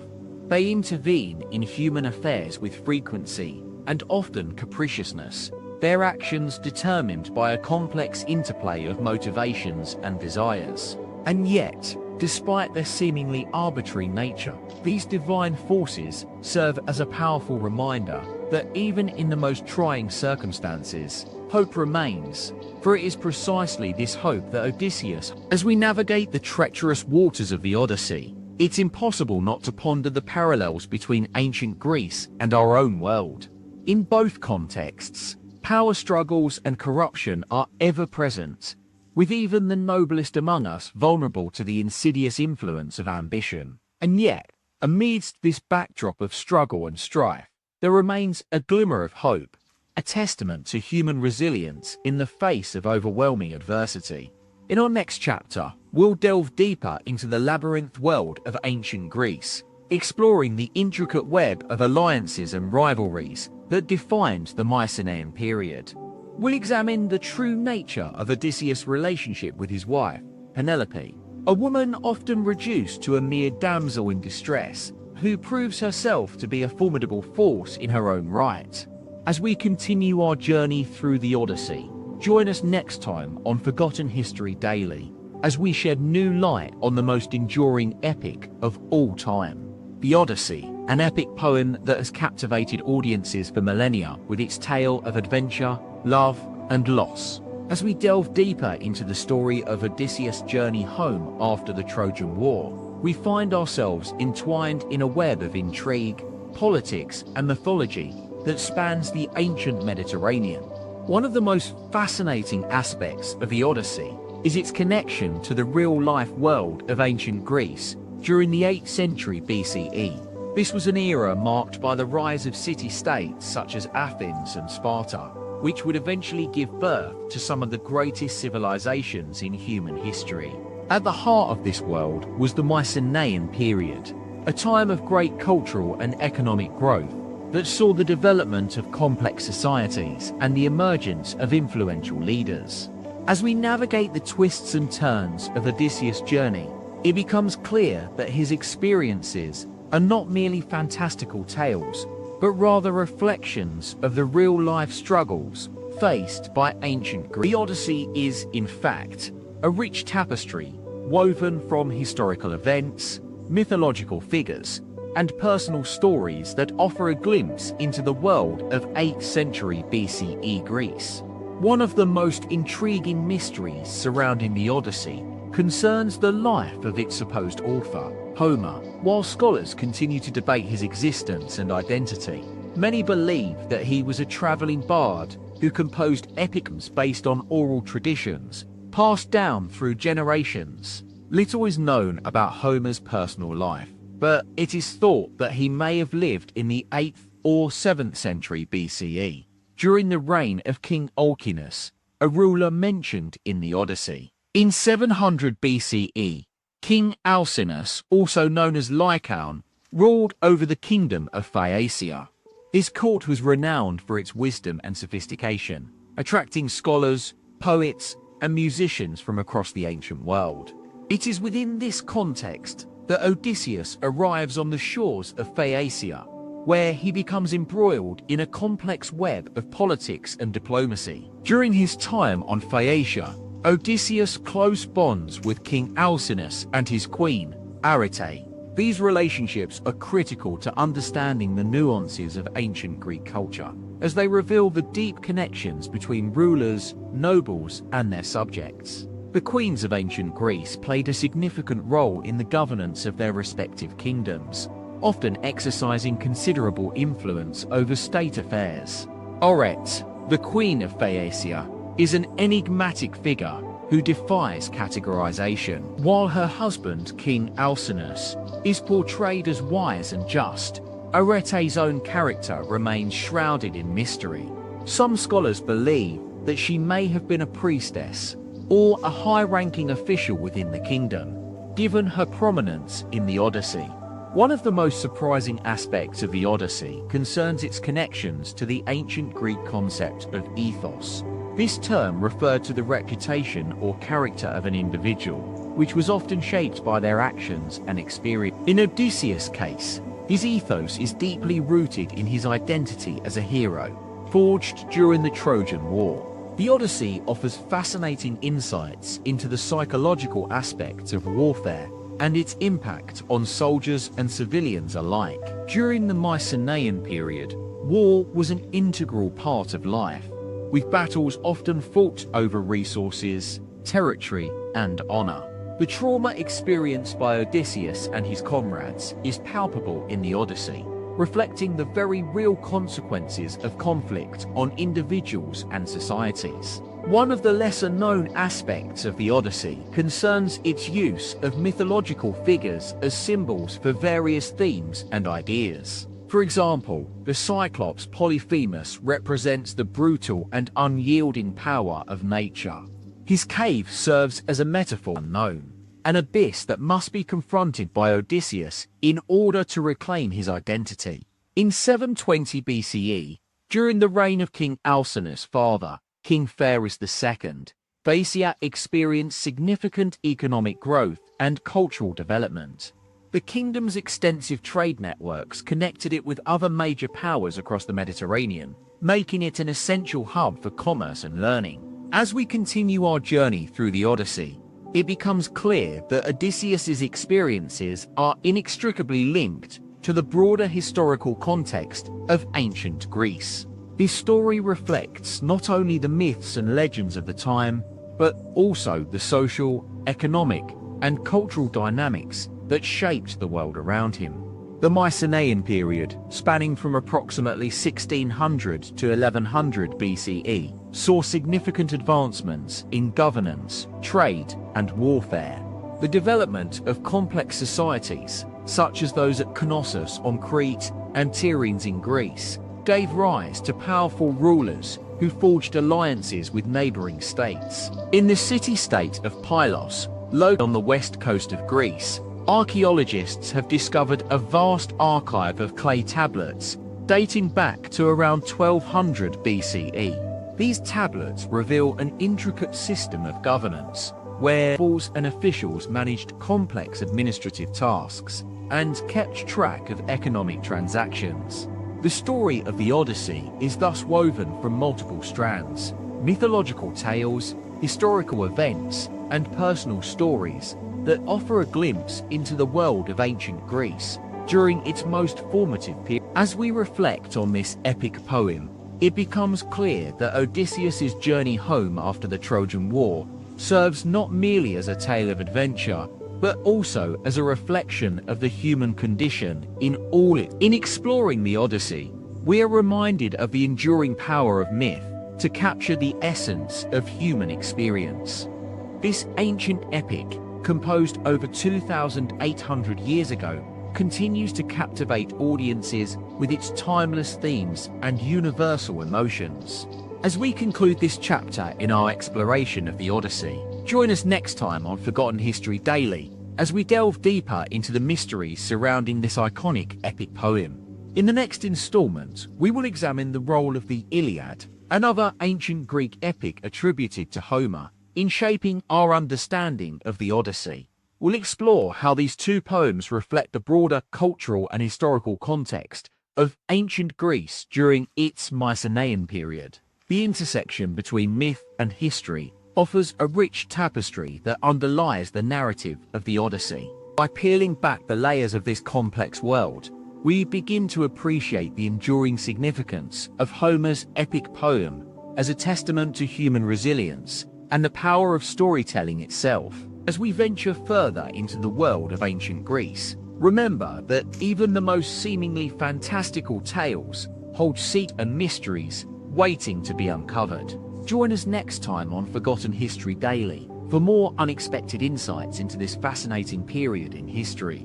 As we dive deeper into the world of the Odyssey, it's essential to consider the historical context in which this epic poem was written. The Mycenaean civilization, which flourished from around 1600 BCE to 1100 BCE, played a significant role in shaping the narrative of the Odyssey. Archaeological excavations at sites like Mycenae and Sirens reveal a complex society with advanced systems of governance, architecture, and trade. One of the most intriguing aspects of the Odyssey is its blend of myth and history. Odysseus' journey home after the Trojan War is often seen as a mythical tale, but historians argue that it's rooted in reality. The city-states of ancient Greece were involved in various conflicts during this period, including the Mycenaean Wars, which likely inspired Homer to draw from historical events.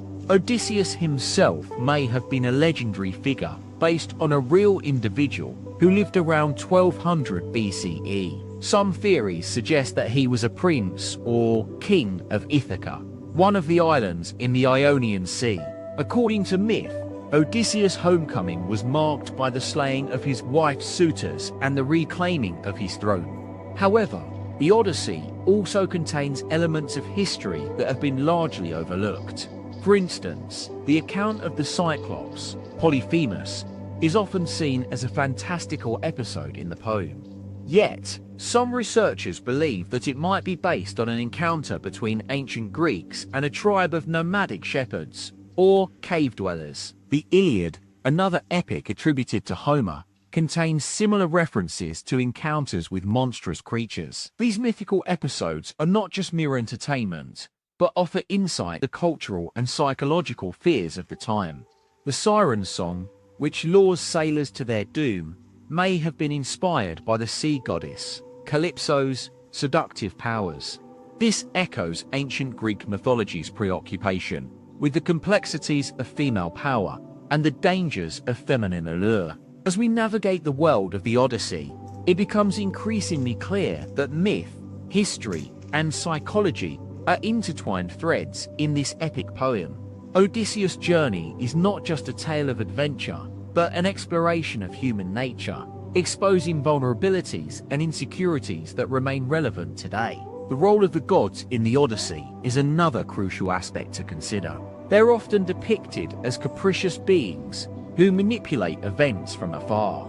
However, some scholars argue that these divine interventions might be reflective of historical circumstances or the societal norms of the time. In ancient Greece, polytheistic worship was a complex and multi-layered practice. The gods were believed to possess human-like qualities, with distinct personalities and motivations. This pantheon of deities offers a glimpse into the spiritual landscape of ancient civilizations, which in turn highlights the cultural and historical context surrounding the Odyssey. Betrayals and deceit are woven throughout the narrative of the Odyssey. Penelope's loyalty is tested as she waits for Odysseus' return, while his son Telemachus challenges from suitors seeking to claim his throne. These internal conflicts mirror the external struggles that ancient Greece faced during its Mycenaean period. Historians have identified patterns of human behavior in the Odyssey that echo real-life events. For example, the Iliad and the Odyssey contain reference to the Achaean invasion of Troy, a city likely inspired by actual events from around 1200 BCE. Archaeologists have excavated evidence of mass destruction at Thessalic, a site on Turkey's northwest coast, which has been linked to the Trojan War. The ruins of the citadel at Troy show signs of fire and devastation consistent with a siege. While we can't definitively link these historical events to Homer's epic poems, it's undeniable that ancient Greece was shaped by complex systems of governance, warfare, and mythology. As Christopher Nolan's 2017 film adaptation illustrates, the Odyssey is an epic poem that transcends its origins in ancient Greece, speaking directly to universal human experiences. As we continue our exploration into the world of the Odyssey, we'll delve deeper into these historical events and mythological tales, unraveling the complexities that underlie this enduring epic.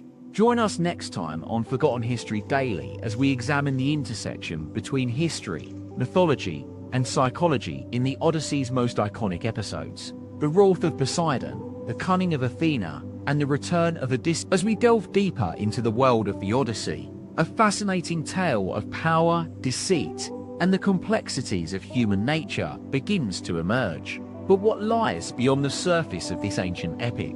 What secrets have been hidden from us for centuries, waiting to be uncovered? In the early 20th century, Greek archaeologist Spyridon Marinatos made a groundbreaking discovery at the site of Knossos on the island of Crete. His excavations unearthed the remains of a Minoan palace, revealing intricate frescoes and artifacts that painted a picture of an advanced civilization. This Minoan culture is believed to have been a major force in ancient Greece, predating even the Mycenaeans. However, as Marinatos dug deeper, he began to uncover evidence of a dark history, one that challenged the traditional narrative of the Odyssey. He discovered that the story of Odysseus and his quest was not just a simple tale of heroism, but a complex web of myth and propaganda. Marinatos' research revealed that the ancient Greeks had a tendency to mythologize their history, using fiction to explain real events and justify their own actions. The Odyssey, in particular, was seen as an allegory for the Achaean invasion of Troy, with Odysseus representing the Greek king Agamemnon. But what about the events that led up to the war? What happened during those years between 1200 and 1100 BCE? Historians have long debated the causes of the Trojan War, but Marinatos' findings hinted at a more sinister truth.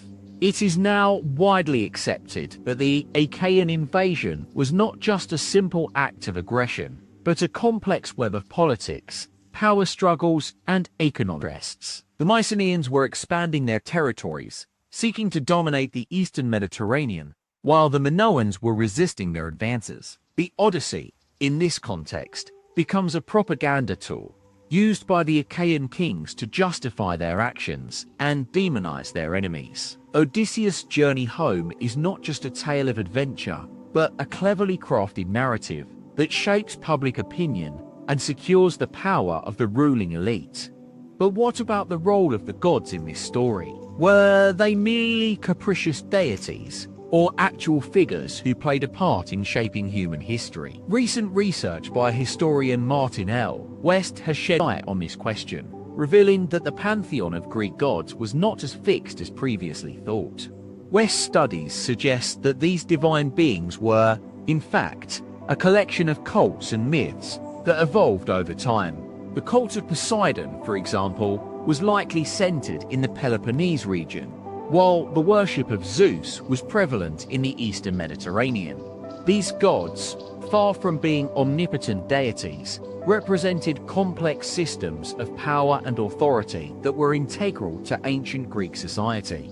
As we continue our journey through the Odyssey, it becomes clear that myth, history, and psychology are intertwined threads that shape the narrative.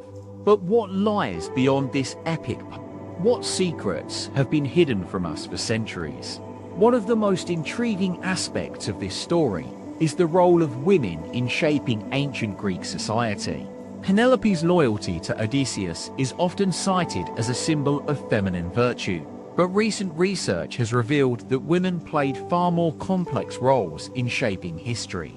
Historian Sarah Pomeroy's groundbreaking work on female leadership in ancient Greece reveals that queens and priestesses wielded significant power in the Mycenaean kingdoms. These women not only held important cultic positions, but also participated in the decision-making process, often mediating between rival factions.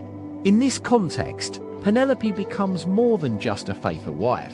She represents a powerful figure who negotiated with suitors and kings to secure her family's interests. Her actions are not just an expression of feminine loyalty, but a testament to the agency and authority that women held in ancient Greece. As we explore the intersection between history, mythology, and psychology in the Odyssey, it becomes clear that this epic is far more than a simple tale of adventure. It is a rich tapestry woven from myth, propaganda, and real events, reflecting the complexities of human nature and the intricacies of ancient Greek society. The government, media, and powerful figures have long tried to suppress or downplay the darker aspects of the Odyssey, presenting it as a sanitized, heroic narrative that reinforces traditional value. But what lies beneath this surface? Recent research has revealed a complex web of myth-making, propaganda, and manipulation that underpins this epic poem. From Marina Toz's excavations at Konos to Pomeroy's work on female leadership in ancient Greece, the story of the Odyssey is far more nuanced than we ever imagined. As investigators dug deeper into the history surrounding this epic poem, they uncovered a wealth of evidence pointing to a darker, more sinister truth. Ancient Greece was not just a land of heroes and mythological creatures. It was a society driven by power struggles, economic interests, and complex systems of authority. We will continue our exploration of the Odyssey in future episodes, delving deeper into the intricacies of this epic poem and uncovering more secrets that have been hidden for centuries. Join us next time on Forgotten History Daily as we examine the role of mythology in shaping ancient Greek society, the section between history and propaganda, and the true story behind one of the most enduring epics of all time. In our next episode, we'll be investigating the fascinating world of ancient Greek cults and myths, exploring how these divine beings were used to justify power struggles, economic interests, and social hierarchies. We'll examine the role of female priestesses in shaping mythology and the cultic practices that underpinned ancient Greek society. We'll also delve deeper into the world of archaeology, exploring the groundbreaking discoveries made by Marinatos at Knossos and the significance of his findings for our understanding of the Odyssey. Join us as we continue to unravel the complexities of this epic poem, revealing a rich tapestry of myth, history, and psychology that has been hidden from us for centuries. In 1960, Marinatos returned to Greece, determined to uncover more secrets about the Odyssey. He began excavating the palace at Knossos, searching for evidence that would shed new light on this ancient epic. His team discovered a series of frescoes depicting scenes of war and conquest, providing a glimpse into the events that led up to the Trojan War. These frescoes showed warriors wielding swords and shields, while others depicted the gods intervening in mortal affairs. Marinatos believed these images were a testament to the Achaean invasion of Troy, with Odysseus representing Agamemnon. But what about the people who lived in Kyrsos during this time? Who were the Minoans, and how did they fit into the story of the Odyssey?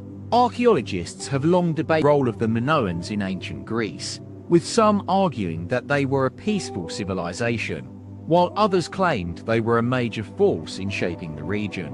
Marinatos' research revealed that the Minoans were responsible for building the palace at Knossos, which served as a center of cultic practice and worship. The frescoes discovered by Marinatos depicted scenes of ritual sacrifice and mythological creatures, providing evidence of the complex systems of power and authority that underpinned ancient Greek society. These images revealed a culture that was deeply intertwined with mythology, using fiction to explain real events and justify their actions. In this context, the Odyssey becomes more than just an epic poem. It's a reflection of the cultural and historical context surrounding its composition. Odysseus' journey home is not just a tale of adventure, but a nuanced exploration of human nature, exposing vulnerabilities and insecurities that remain relevant today. The role of the gods in this story has long been debated by scholars, with some arguing that they were mere metaphors for natural phenomena, while others claim they represented actual figures who shaped history. Marinatos' research suggested that these divine beings were, in fact, a collection of cults and myths that evolved over time. As we continue our exploration of the Odyssey, it becomes clear that myth, history, and psychology are intertwined threads that shape the narrative. But what lies beyond this epic poem? What secrets have been hidden from us for centuries? In 1962, Marinatos returned to Greece once more, determined to uncover more secrets about the Odyssey. His team began excavating a series of ancient tombs near Knossos, searching for evidence that would shed new light on the story of Odysseus. Their discovery was nothing short of breathtaking. A tomb filled with artifacts and treasures that revealed the lives of the Minoans in unprecedented detail. These findings provided a glimpse into the world of ancient Greece, revealing complex systems of power and authority that underpinned this epic poem. The tombs contained intricate frescoes depicting scenes of mythological creatures and cultic practices, while the artifacts showed evidence of trade and commerce with other civilizations. Marinatos believed these discoveries were crucial to understanding the Odyssey, shedding light on the events that led up to the Trojan War. But what about the role of women in shaping ancient Greek society? Recent research has revealed that queens and priestesses wielded significant power in the Mycenaean kingdoms, often mediating between rival factions and negotiating with kings. In this context, Penelope's loyalty to Odysseus becomes more than just a testament to feminine virtue. It's an expression of her own agency and authority. She represents a powerful figure who navigated complex systems of power and authority in ancient Greece, using myth and propaganda to shape public opinion. As investigators dug deeper into the story of the Odyssey, they uncovered a wealth of evidence pointing to a darker, more sinister truth. Ancient Greece was not just a land of heroes and mythological creatures.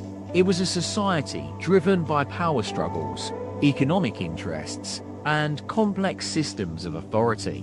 We will continue our exploration of the Odyssey in future episodes, delving deeper into the intricacies of this epic poem and uncovering more secrets that have been hidden for centuries. Join us next time on Forgotten History Daily as we examine the role of mythology in shaping ancient Greek society, the intersection between history and propaganda, and the true story behind one of the most enduring. The story of the Odyssey is a testament to the complexities of human nature, reflecting vulnerabilities and insecurities that remain relevant today. From Marinato's excavations at Knossos to Pomer's work on female leadership in ancient Greece, this epic poem reveals a rich tapestry woven from myth, propaganda, and real events. As we continue our journey through the Odyssey, it becomes clear that this story is far more than just a simple tale of adventure. It's an exploration of the human condition, exposing the complexities of power, authority, and mythology in ancient Greece. Join us next time on Forgotten History Daily as we uncover more secrets about this epic poem and reveal the true history behind one of the most enduring stories of all time. The action at Circe continued throughout the 1960s, with Marinato's team uncovering a wealth of evidence that shed new light on the Odyssey. Their findings revealed complex systems of power and authority in ancient Greece, using myth and propaganda to justify actions and shape public opinion. In this context, the Odyssey becomes more than just an epic poem. It's a reflection of the cultural and historical context surrounding its composition. Odysseus' journey home is not just a tale of adventure, but a nuanced exploration of human nature, exposing vulnerabilities and insecurities that remain relevant today. The role of women in shaping ancient Greek society has long been debated by scholars, with some arguing that they played a minor role while others claimed they wielded significant power. Marinato's research suggested that queens and priestesses were crucial figures in the Mycenaean kingdoms, often mediating between rival factions and negotiating with kings. In this context, Penelope's loyalty to Odysseus becomes more than just an expression of feminine virtue. It's a testament to her own agency and authority. She represents a powerful figure who navigated complex systems of power and authority in ancient Greece, using myth and propaganda to shape public opinion. The intersection between history and mythology is a fascinating topic that has been explored by scholars for centuries. Recent research has revealed that the pantheon of Greek gods was not as fixed as previously thought, with these divine beings evolving over time to reflect changing societal norms. In this context, the Odyssey becomes more than just an epic poem, a reflection of the cultural and historical context surrounding its composition.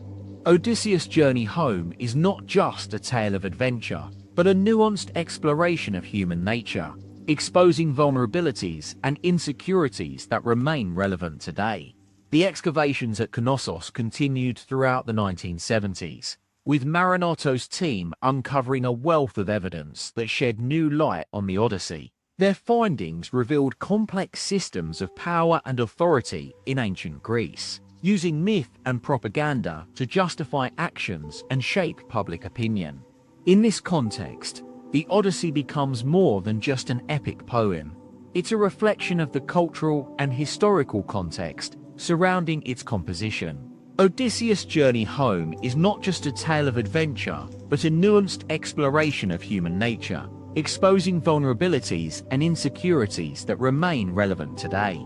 The story of the Odyssey has long been debated by scholars, with some arguing that it was an accurate depiction of ancient, while others it was a work of fiction. Recent research has revealed that this epic poem is far more complex than previously thought, reflecting the complexities of human nature and the intricacies of ancient Greek society. As investigators dug deeper into the story of the Odyssey, they uncovered a wealth of evidence, pointing to a darker, more sinister truth. Ancient Greece was not just a land of heroes and mythological creatures. It was a society driven by power struggles, economic interests, and complex systems of authority. The intersection between history and mythology is a fascinating topic that has been explored by scholars for centuries. Recent research has revealed that the pantheon of Greek gods was not as fixed as previously thought, with these divine beings evolving over time to reflect changing societal norms. In this context, the Odyssey becomes more than just an epic poem. It's a reflection of the cultural and historical context surrounding its composition. Odysseus' journey home is not just a tale of adventure, but a nuanced exploration of human nature, exposing vulnerabilities and insecurities that remain relevant today. The story of the Odyssey has long been debated by scholars, with some arguing that it was an accurate depiction of ancient Greece, while others claimed it was a work of fiction. Recent research has revealed that this epic poem is far more complex than previously thought, reflecting the complexities of human nature and the intricacies of ancient Greek society. As investigators dug deeper into the story of the Odyssey, they uncovered a wealth of evidence pointing to a darker, more sinister truth. Ancient Greece was not just a land of heroes and mythological creatures. It was a society driven by power struggles, economic interests, and complex systems of authority. We will continue our exploration of the Odyssey in future episodes, delving deeper into the intricacies of this epic poem and uncovering more secrets that have been hidden for centuries. Join us next time on Forgotten History Daily as we examine the role of mythology in shaping ancient Greek society, the intersection between history and propaganda, and the true story behind one of the most enduring. The excavations at Knossos continued throughout the 1980s, with Marinato's team uncovering a wealth of evidence that shed new light on the Odyssey. Their findings revealed complex systems of power and authority in ancient Greece, using myth and propaganda to justify actions and shape public opinion. In this context, the Odyssey becomes more than just an epic poem. It's a reflection of the cultural and historical context surrounding its composition. Odysseus' journey home is not just a tale of adventure, but a nuanced exploration of human nature, exposing vulnerabilities and insecurities that remain relevant today.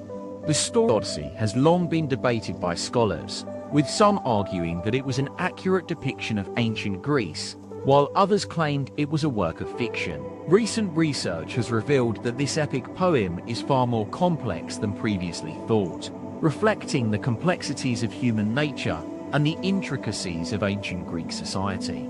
As investigators dug deeper into the story of the Odyssey, they uncovered a wealth of evidence pointing to a darker, more sinister truth. Ancient Greece was not just a land of heroes and mythological creatures. It was a society driven by power struggles, economic interests, and complex systems of authority. The intersection between history and mythology is a fascinating topic that has been explored by scholars for centuries. Recent research has revealed that the pantheon of Greek gods was not as fixed as previously thought, with these divine beings evolving over time to reflect changing societal norms. In this context, the Odyssey becomes more than just an epic poem. It's a reflection of the cultural and historical context surrounding its composition. Odysseus, the Odyssey, that most enduring of ancient Greek epics, has had a profound impact on the course of human history. Beyond its immediate themes of adventure, loss, and ultimate triumph, it has influenced laws, politics, culture, and public consciousness in ways both subtle and profound. As we delve deeper into the world of the Odyssey, it becomes increasingly clear that this tale of Odysseus' journey home was not merely a product of ancient imagination. Rather, it is a reflection of the societal mores, power struggles, and economic interests that defined the culture of 8th century Greece. One of the most significant legacies of the Odyssey lies in its impact on Western notions of heroism. In an era where war heroes and monarchs held unparalleled sway over their subjects, Odysseus' struggles against the forces of fate and his own flaws resonated deeply with audiences. This is exemplified in the works of Homer's contemporaries, such as Hesiod's Theogony, which portrays Zeus as a king whose rule is tempered by justice. Similarly, the Odyssey's nuanced portrayal of human nature, with its exploration of the complexities of power and authority, has shaped Western concepts of heroism for centuries. One notable example of this influence can be seen in the development of ancient Greek tragedy. The works of Sophocles, Aeschylus, and Euripides drew heavily upon the Odyssey's themes and motifs, creating complex characters that embodied both the triumphs and vulnerabilities of human existence. This cultural impact extends far beyond the realm of literature, however.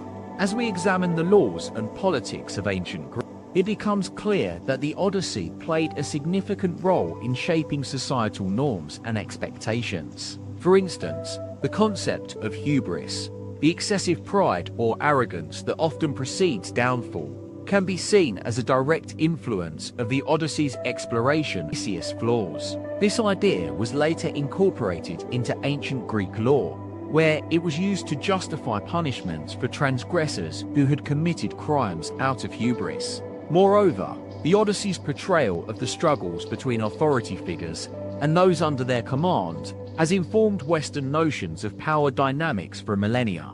This is reflected in the works of the Roman poet Virgil, whose Aeneid drew heavily upon the Odyssey's themes and motifs.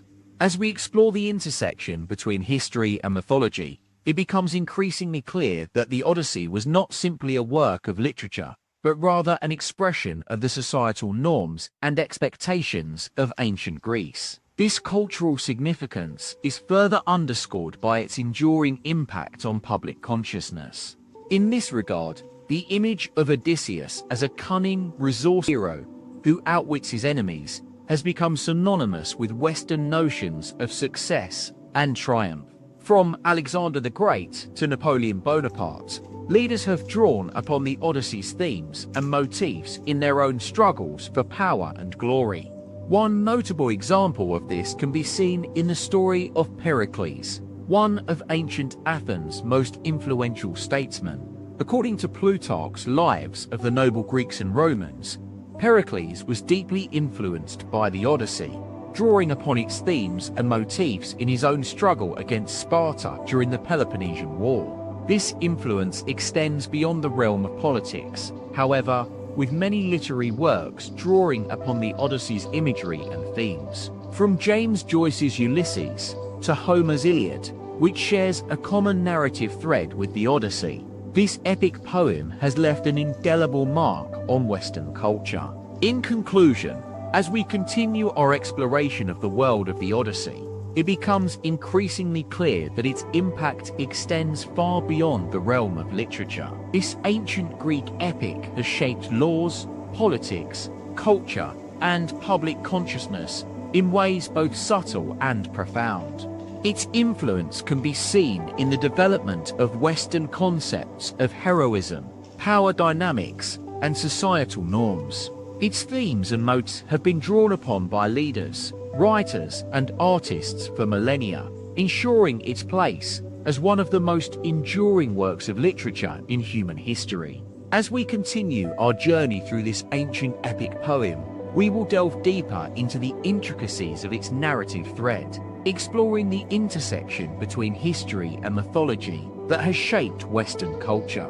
Join us next time on Forgotten History Daily as we examine the role of Odysseus' homecoming in shaping Western notions of identity and belonging. But for now, let us pause to reflect upon the enduring impact of this epic poem, a testament to the power of human imagination and creativity. For it is in the world of the Odyssey that we find not only a tale of adventure and loss, but also a profound exploration of what it means to be human. As the 5th century BCE dawned on ancient Greece, a young poet named Pindar penned an ode to the glory of Thebes, a city whose mythological history was closely tied to that of the Odyssey. In this work, Pindar drew upon the themes and motifs of Homer's epic poem, reflecting its enduring impact on Western culture. One notable example of this can be seen in the use of the term nostos, or homecoming, which has become synonymous with Odysseus' journey back to Ithaca. This concept has been explored in various contexts throughout history, from Homer's own Odyssey to later works such as Virgil's Aeneid. As we delve deeper into the narrative thread of the Odyssey, it becomes increasingly clear that its impact extends far beyond the realm of literature and culture. This ancient Greek epic poem has shaped societal norms and expectations, influencing Western notions of heroism, power dynamics, and authority for millennia.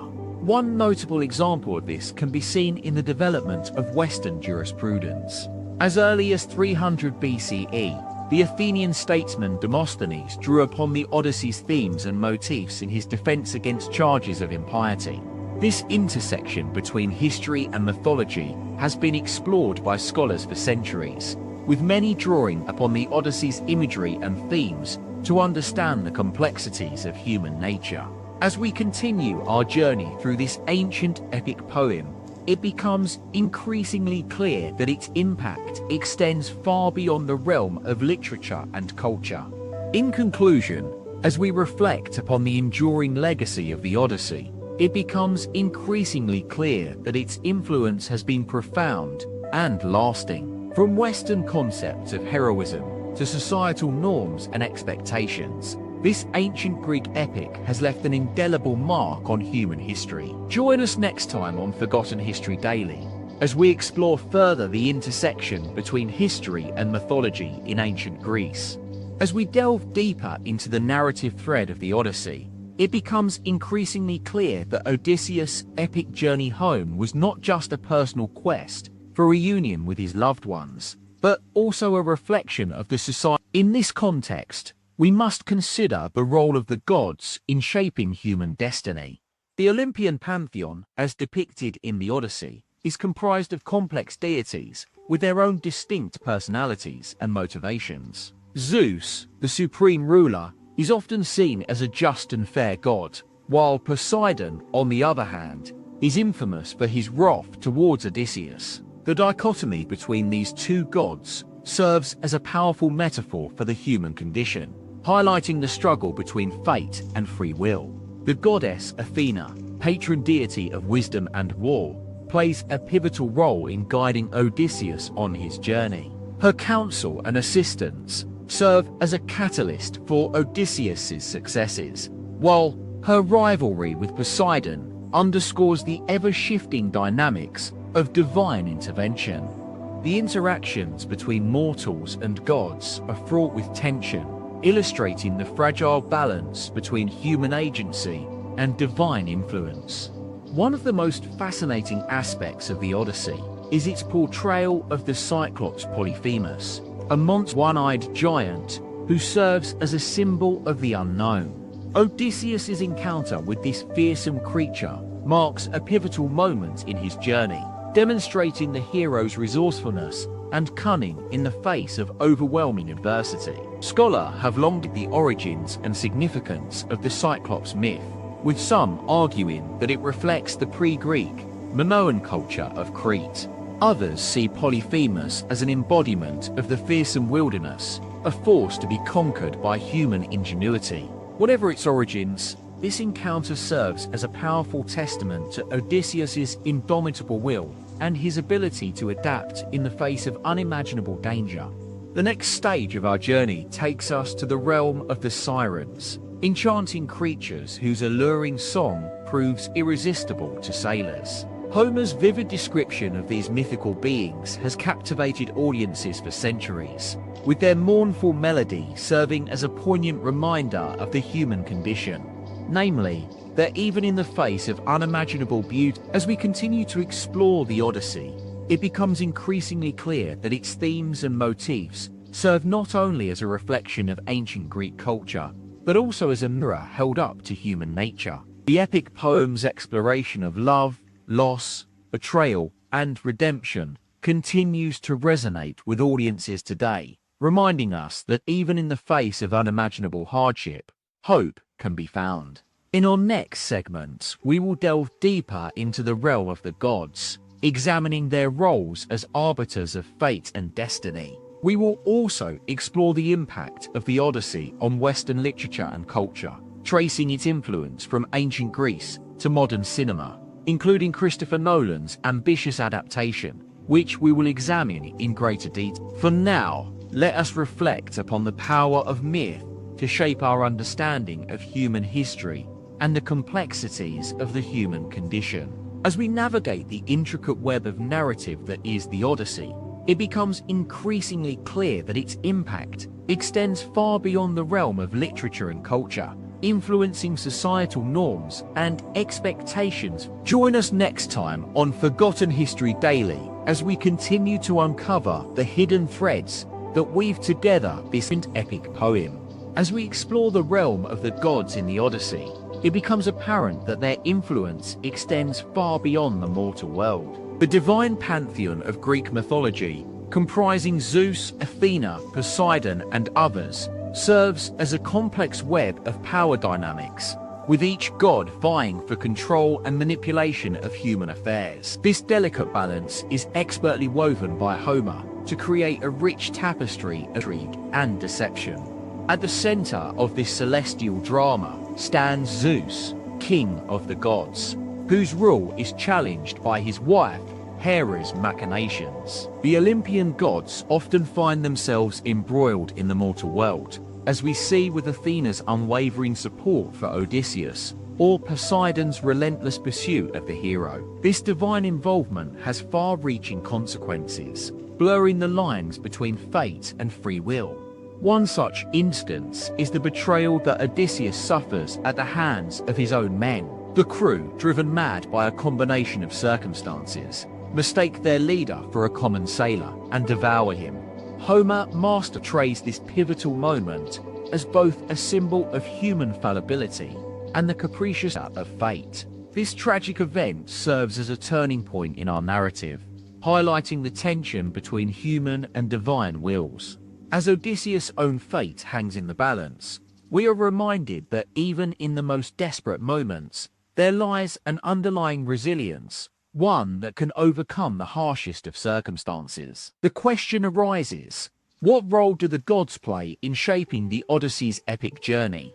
Some have argued that they merely as a literary device to explain and justify human events. Others propose that their involvement offers profound insights into the nature of causality, challenging our understanding of the relationship between divine intervention and mortal agency. This delicate balance has captivated artists and scholars for centuries, influencing countless works of literature, art, and even film. Christopher Nolan's adaptation of the Odyssey stands as a testament to this enduring legacy, combining breathtaking visuals and unwavering commitment to narrative integrity. Nolan's ambitious reimagining brings new layers to the classic tale, incorporating fresh interpretations that shed light on the human condition.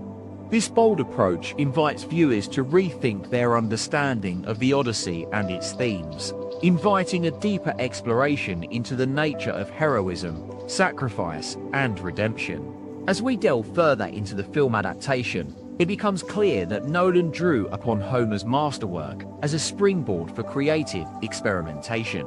By embracing the rich complexity of the Odyssey, Nolan crafts a visually stunning epic that transports audiences to an ancient world of mythic proportions. But Nolan's vision extends far beyond mere entertainment. He weaves together disparate threads from various sources, including Homer, Hesiod, and even modern philosophical thought, to a sweeping narrative that, in doing so, Nolan honors the timeless essence of the Odyssey, while injecting it with innovative energy, speaking directly to our contemporary concerns.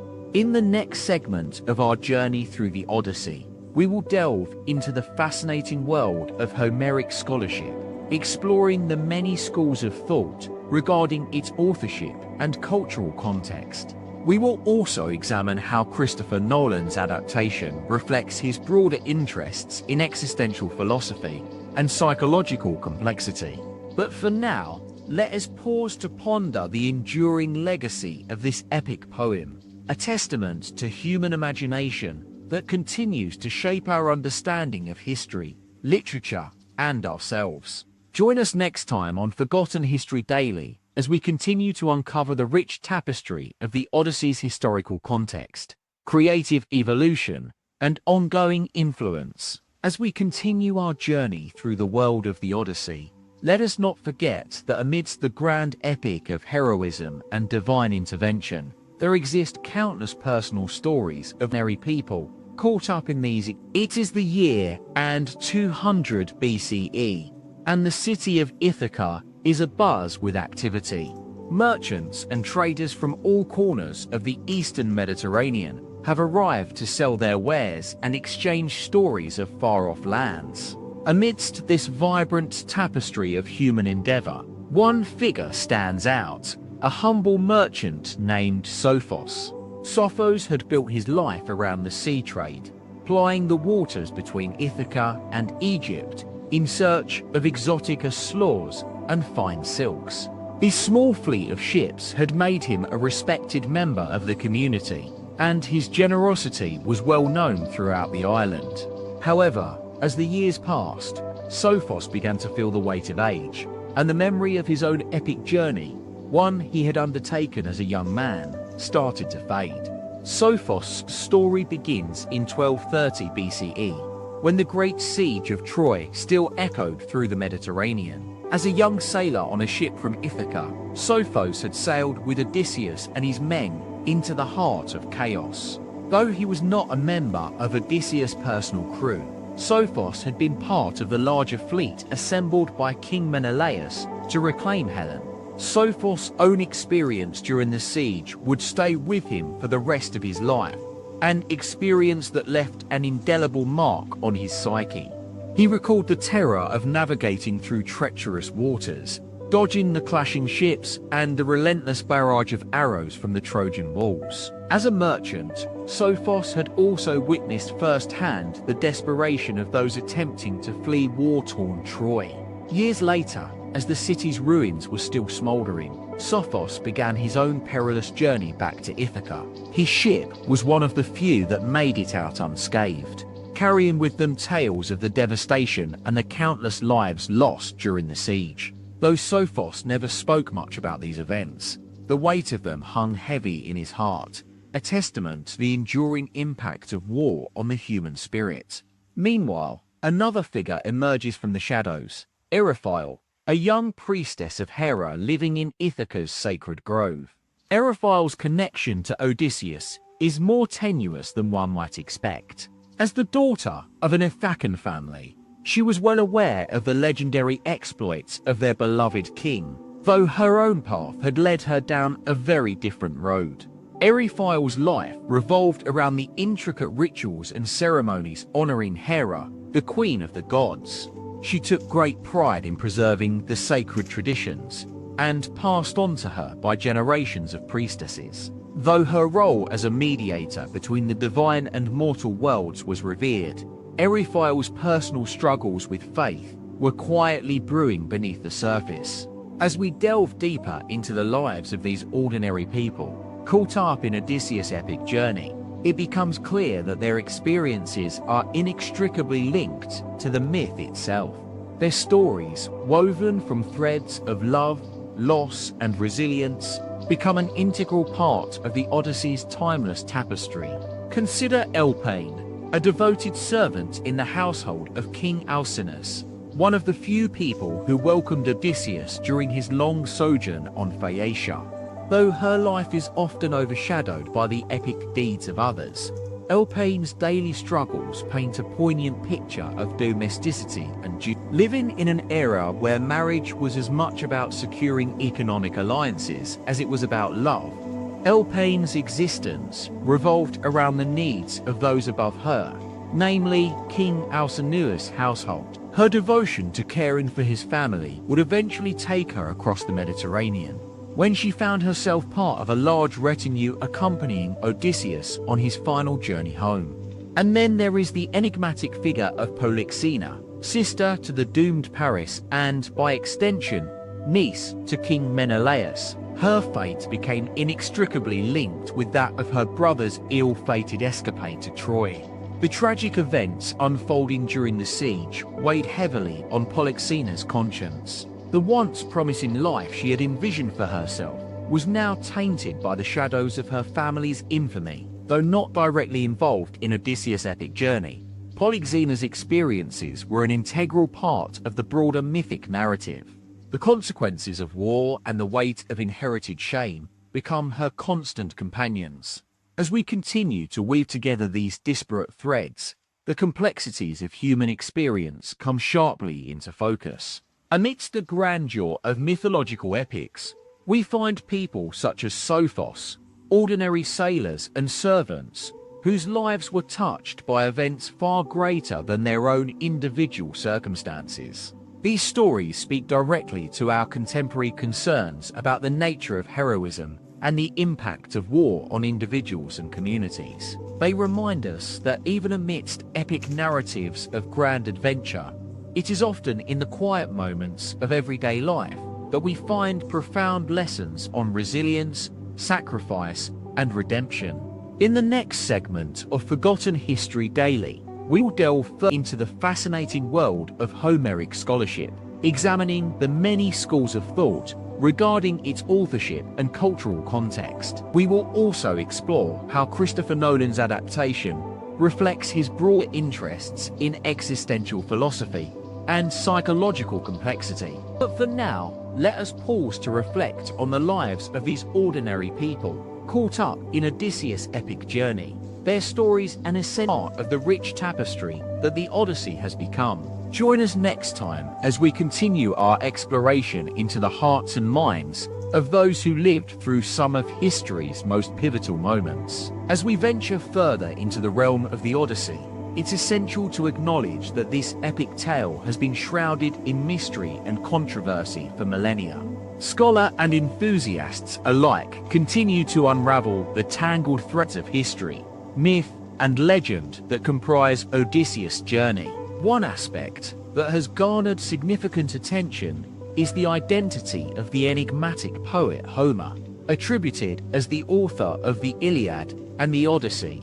While some argue that Homer was a real individual, born around 800 BCE on the island of Chios in ancient Greece, others propose may have been a collective or even an allegory for the oral tradition, considered by many to be one of the greatest works of literature in human history. The Odyssey has endured countless interpretations and analyses. Yet, despite its timeless appeal, several aspects remain shrouded in mystery, sparking ongoing debates among scholars and enthusiasts alike. For instance, the exact nature of Odysseus' relationship with the goddess Calypso is a topic of much speculation. Some believe that their bond was nothing short of divine love, while others see it as a more complex web of politics and patronage, reflecting the intricate dynamics between mortals and gods in ancient Greek mythology. It's worth noting that during this period, around 1200 BCE, the Hellenes were still developing their pantheon of deities. The Olympian gods, including Zeus, Athena, and Poseidon, would later become central to the Greek worldview. However, at the time, it's likely that the various city-states and regions worshipped a diverse array of local deities, some of whom may have been incorporated into the larger pantheon over time. The mythological context in which the Odyssey unfolds raises intriguing questions about the role of the gods in human affairs. Were these divine beings actively involved in shaping the course of history, or merely benign observers? Was their influence a device to illustrate the powerlessness of mortals against the whims of fate, or an attempt to convey deeper truths about human nature and the cosmos? Another contentious issue concerns the historical accuracy of certain events within the Odyssey. Scholars have questioned whether Odysseus' journey actually took place on a single ship, as described in the epic poem. Some propose that he may have traveled with multiple vessels, possibly even leading an entire fleet to reclaim his kingdom. One theory suggests that Odysseus might have been a legendary figure based on an leader who lived during this period, around 1200 to 1100 BCE. This hypothetical individual could have inspired the mythological narratives we see in the Odyssey, with key events and figures woven together from oral traditions passed down through generations.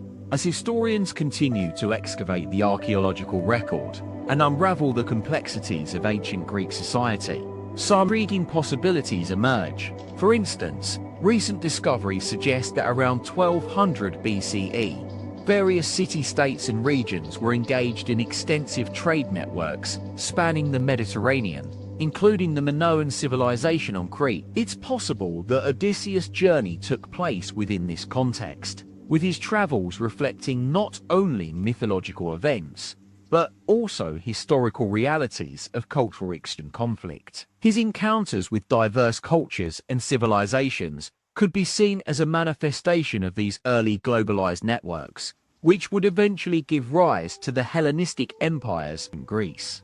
Now, let us draw attention to Christopher Nolan's adaptation of the Odyssey in his 2013 film. This is not an exit. While not directly based on Homer's epic, it takes creative liberties to explore themes and ideas resonating with the timeless myth. By integrating extentrative noi, they integrated existential philosophy and psychological complexity. Nolan reimagines Odysseus' journey as a deeply personal odyssey, mirroring the human. Nolan's work highlights the ongoing relevance of the Odyssey to modern audiences, inviting us to re-examine our assumptions about heroism, identity, and the human experience. As we reflect on this extraordinary film, it becomes clear that Odysseus' story continues to captivate us because it embodies fundamental aspects of our shared humanity. Perseverance in the face of adversity. The true significance of the Odyssey lies not solely within its mythological narrative, but in its capacity to transcend cultural and temporal boundaries. It is a testament to the enduring power of storytelling, allowing us to confront our own struggles with identity, purpose, and belonging through the trials of Odysseus, who roams our collective imagination as an arc. The debates and speculations surrounding the Odyssey remind us that even in the realm of ancient history, there is no single definitive truth. Instead, we find a rich tapestry woven from diverse threads, mythological narrative, historical context, and the creative liberties taken by artists through the ages. As we delve deeper into this captivating world, one thing becomes increasingly clear. The Odyssey remains an enigma that resists easy solutions or definitions. Its secrets await our continued exploration, inviting us to join the ongoing conversation about the nature of heroism, identity, and human experience in all its complexity. As we conclude this chapter of Forgotten History Daily, it's essential to acknowledge that there is still much to uncover about the Odyssey, perhaps even more than initially meets the eye. By embracing these unanswered questions and acknowledging the depths of our collective ignorance, we come closer to grasping the timeless essence of this epic poem, which whispers secrets of human nature to us. As we venture further into the world of Homeric scholarship and the broader cultural context surrounding the Odyssey, one final thought arises. What lies at the heart of Odysseus' enduring appeal? Is it his status as an exemplary hero, embodying virtues such as cunning, resourcefulness, and bravery in the face of overwhelming odds? Or perhaps, as some propose, we are drawn to the intricate web of human relationships that comprises the Odyssey, a testament to our innate desire for connection, love, and understanding. After all, it is within these delicate networks of family ties, friendships, and communal bonds that we find true humanity, vulnerable, complex, and perpetually searching for meaning in an uncertain world. Join us next time as we explore the intricacies of Homeric scholarship, the cultural context surrounding the Odyssey, and the innovative approaches of artists like Christopher Nolan, who continue to reimagine this timeless epic. As we venture deeper into the heart of the Odyssey, we find ourselves entwined in a complex web of mythological narrative, historical context, and artistic interpretation. The journey of Odysseus, that legendary hero of ancient Greece, is often seen as a testament to his unwavering determination and unrelenting spirit. Yet, beneath the surface of this epic tale lies a rich tapestry of contradictions, paradoxes, and moral ambiguities. One of the most enduring enigmas surrounding the Odyssey revolves around its historical context. Was Odysseus a real figure, or a mythical creation born from the collective imagination of ancient Greeks? Scholars continue to debate this question, with some arguing that Homer's epic poem is a direct reflection of actual events and people, while others see it as a masterful blend of myth and invention. As we navigate the treacherous waters of historical interpretation, we encounter a fascinating array of theories and hypotheses. Some propose that Odysseus may have been inspired by a real individual, possibly even a fairy king or warrior who lived in ancient Greece. Others suggest that Homer's epic was crafted as a deliberate exercise in myth-making, designed to convey moral lessons and cultural values to a nascent civilization. The enigmatic figure of the Cyclops Polyphemus has captivated artists and scholars alike for centuries. This one-eyed giant, who devours Odysseus' men with gleeful abandon, represents both a monstrous other and a dark reflection of human nature itself. As we explore the symbolic significance of this encounter, we begin to uncover the hidden depths of the Odyssey's mythological universe. Beyond the realm of historical interpretation and mythological analysis lies the fascinating world of artistic reinterpretation. Christopher Nolan's ambitious film adaptation of the Odyssey has captured the imagination of audiences worldwide. With its innovative approach to storytelling, visual effects, and thematic exploration, Nolan's vision for the endless journey promises to redefine the boundaries between mythology, history, and fiction. By marrying the timeless essence of Homer's epic poem with cutting-edge cinematic techniques, Nolan seeks to transport viewers into a world both familiar and strange, where the heroes and monsters of ancient Greece. As we delve deeper into the creative process behind the endless journey, we discover that Nolan's vision for the Odyssey is far more nuanced and complex than initially meets the eye. Beneath its surface lies a rich tapestry of ideas, influences, and cultural references, from Homer to Joyce, from Borges to Calvino. Through a series of intimate interviews with Nolan himself, as well as insights from renowned scholars and artists, we gain a deeper understanding of the film's themes and motifs. The endless journey becomes not just an epic adventure, but also a profound exploration of human identity, community, and our relationship with the natural world. Yet, even as Nolan's vision for the Odyssey breaks new ground in cinematic storytelling, it raises fundamental questions about the nature of artistic interpretation itself. Can we ever truly capture the essence of Homer's epic poem? Or do we risk reducing its complexities to simplistic narratives and surface-level analysis? In the next chapter of Forgotten History Daily, we'll explore these crucial issues in greater depth, examining the intricate dance, mythological narrative, historical context, and artistic interpretation. Join us as we embark on a journey of discovery, delving into the rich tapestry of this timeless epic and its enduring appeal to artists, scholars, and audiences worldwide. As we continue our exploration of the creative process behind The Endless Journey, we find ourselves at the helm of Nolan's research vessel, navigating the treacherous waters of ancient Greece. One of the first stops on this journey is the city-state of Ithaca, where Odysseus' homeward-bound trajectory intersects with a complex web of mythological and historical currents. Our guide on this journey is Professor Marina Alexandrou, a renowned classicist from the University of Athens. With a deep understanding of Homer's original poem and its cultural context, she leads us through the winding streets of Ithaca, pointing out key landmarks and sharing insights into the city's rich history. From an archaeological perspective, Professor Alexandrou explains, Ithaca is a fascinating example of how mythological narratives were woven into everyday life. The Odyssey is not just a tale of heroism and adventure, it's also a deeply rooted exploration of community, governance, and the relationship between humans and their environments. As we walk through the city's center, we come across the imposing statue stands as a testament to the enduring power of mythological storytelling in shaping our cultural imagination. But what lies beneath this iconic image? Professor Alexandrou reveals that Nolan's take on the Cyclops is far more nuanced than initial expectations might suggest. In Homer's poem, she notes, Polyphemus is portrayed as both monstrous and pitiful, a creature torn between his own desires and the expectations of society. Nolan himself chimes in, explaining how I wanted to capture the complexity of Polyphemus' character, he says, to explore the tension between individuality and conformity that lies at the heart of the Odyssey's narrative.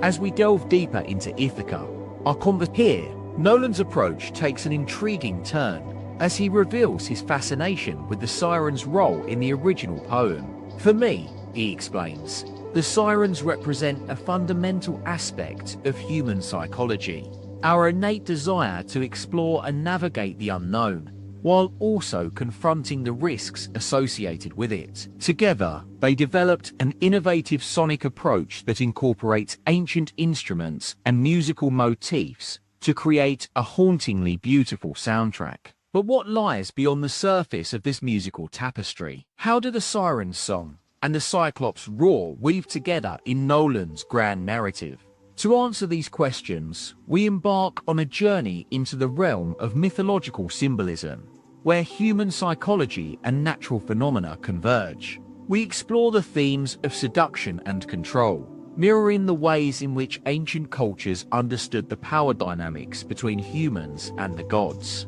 In this realm, Professor Alexandru guides us through the labyrinth paths of Greek mythology, pointing out connections between the Sirens' song and the echoes of nature, from the siren songs of birds to the eerie whispers. As we weave our way through these mythological threads, Nolan's narrative begins to reveal its full depth and complexity.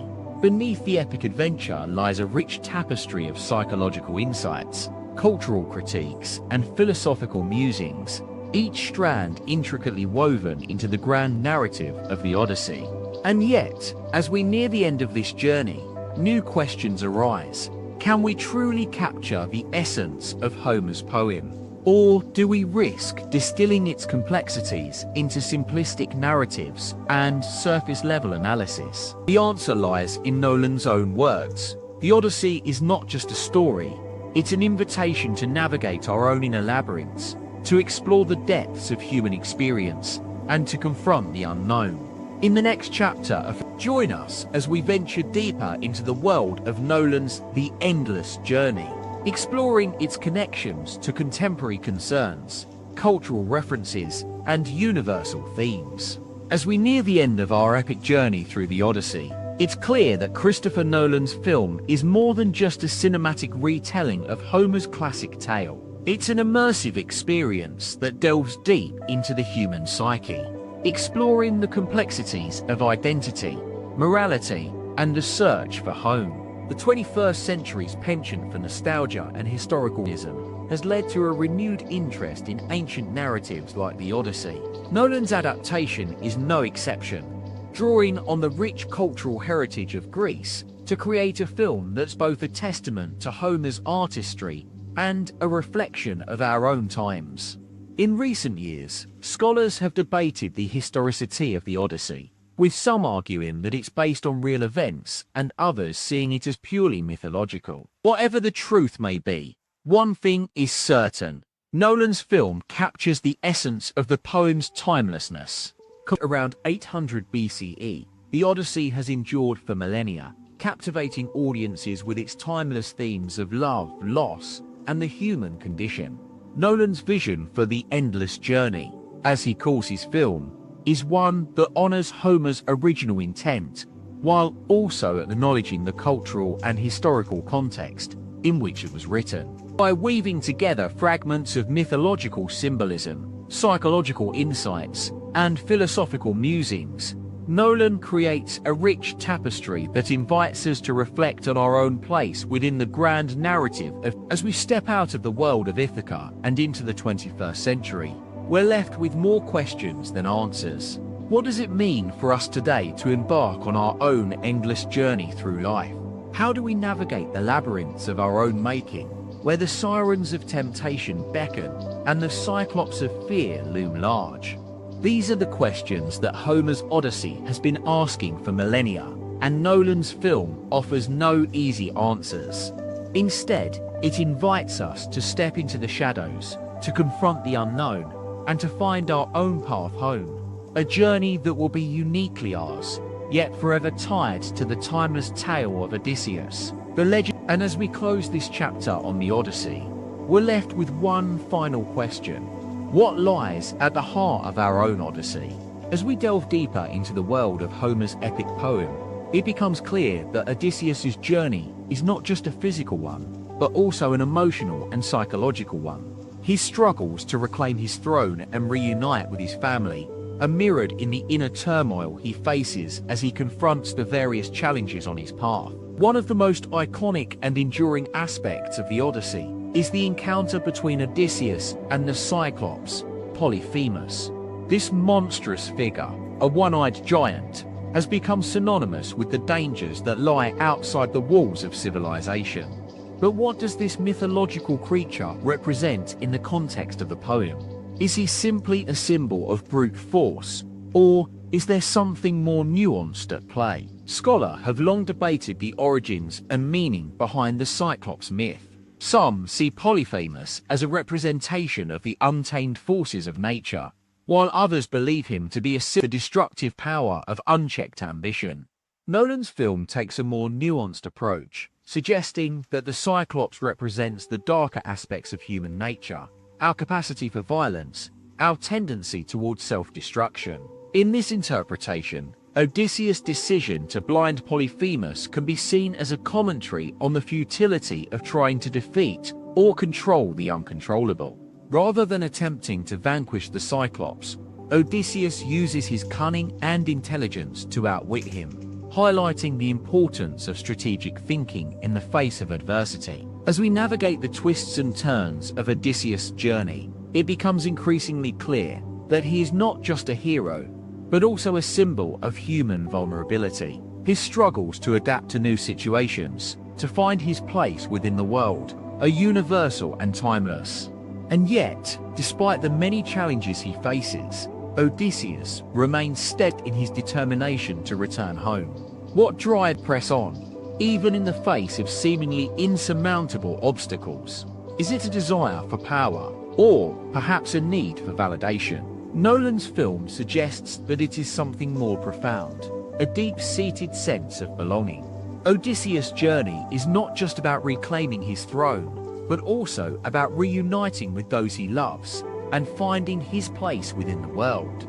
As we reach the midpoint of the Odyssey, we find ourselves in the midst of one of the poem's most enduring and enigmatic sections, the Sirens' song. These mythical creatures, half woman and half bird, lure sailors to their deaths with their haunting melodies. But what do they represent? Are they simply a symbol of temptation, or is there something more complex at play? Nolan's film takes a thoughtful approach, suggesting that the sirens represent the allure of nostalgia, the tendency for humans to become mired in memories of the past, rather than facing the challenges of the present. In this interpretation, Odysseus' decision to plug his men's ears and have himself tied to the mast represents his determination to stay focused on his goal, even when confronted with the seductive allure of nostalgia. And yet, despite the many warnings we've received about the dangers of getting lost in the past, it's impossible not to be drawn back into the world of ancient Greece. The Odyssey is a masterclass in storytelling, weaving together mythological symbolism, psychological insights, and philosophical musings with ease. As we step out of the world of Ithaca and into our own, we're left with more questions than answers, but also with a newfound appreciation for the timeless tale that has captivated us for so long. In the next installment of this journey through the Odyssey, we'll explore the role of the gods in Odysseus' story. How do the divine forces shape his fate? And what do they reveal about human nature? We'll delve into the complexities of fate versus free will and examine the ways in which Nolan's film reimagines this central theme for our modern age. As we continue to navigate the twists and turns of Odysseus' epic journey, it becomes clear that the gods are not just distant observers, but active participants in his fate. The poem is replete with instances where divine intervention shapes the course of events, often in unexpected ways. Take, for example, the incident with the goddess Calypso, who falls deeply in love with Odysseus and decides to keep him on her island as a companion. On one level, this can be seen as a cruel joke played by the gods, further delaying Odysseus' return home. But is it not also possible that Calypso represents a more benevolent force, one who sees potential in Odysseus and wants to keep him safe from the dangers of the world? This raises important questions about fate versus free will. Are the gods shaping the course of events, or do they simply have access to knowledge that allows them to see the larger picture? The Odyssey doesn't provide easy answers to these questions, instead leaving us with a rich tapestry of interpretations and possibilities.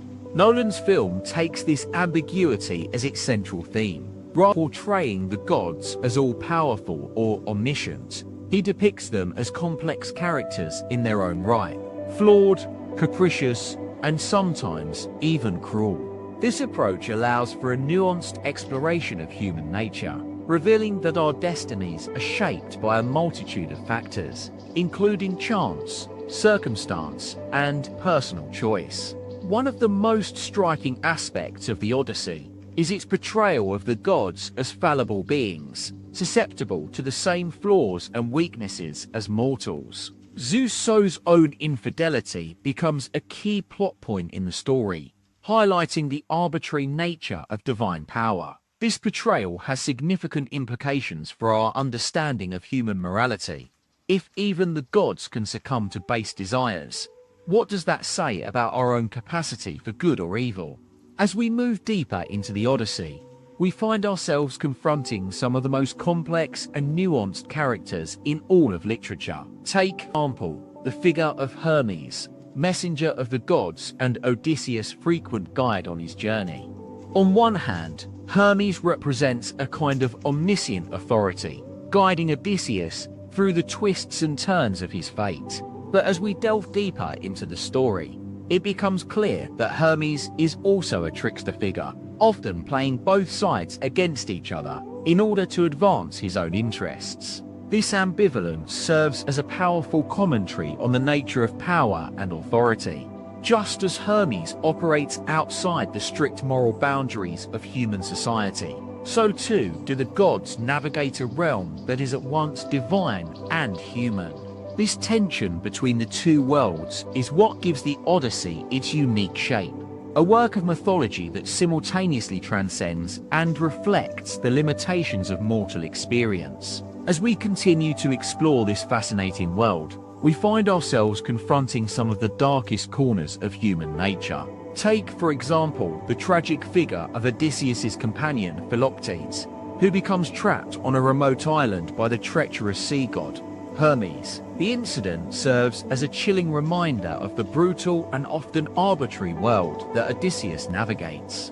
And yet, even in these darkest moments, there is always hope. For despite the many obstacles that stand between him and his homecoming, Odysseus remains steadfast, fueled by a deep love for his wife, Penelope, and his desire to reclaim his rightful place as king of Ithaca. This selfless devotion becomes the thread that weaves together the Odyssey's many disparate elements, a testament to the enduring power of human love and resilience. In our next installment, we'll delve into the complex web of betrayals and deceptions that shape Odysseus' journey home. From the treacherous sea god, Poseidon, to the cunning servant girl, Eurycleia, every character in the Odyssey seems bound by a tangled network of secrets and lies. How does this pattern of deception relate to our own world, and what can we learn from its enduring power?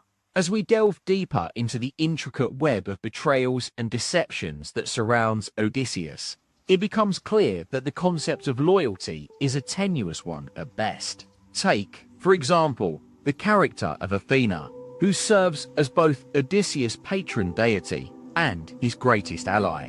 Yet even she is not immune to the temptation of manipulation, often using her divine influence to nudge events in favor of her chosen hero.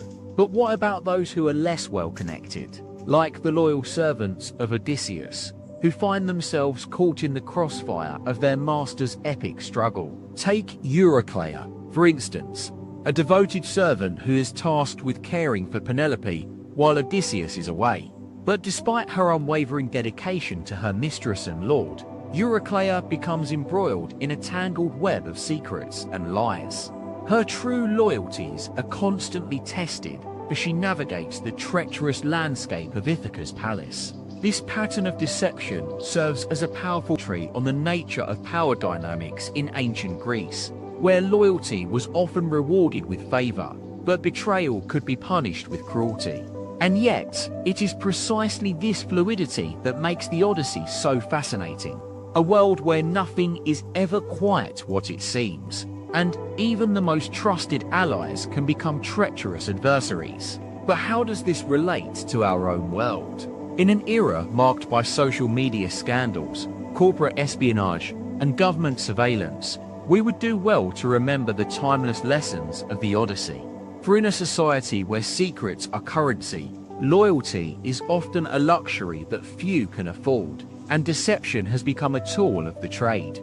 Take, for instance, the example of the Cambridge Analytica scandal, where data manipulation and propaganda were used to sway public opinion.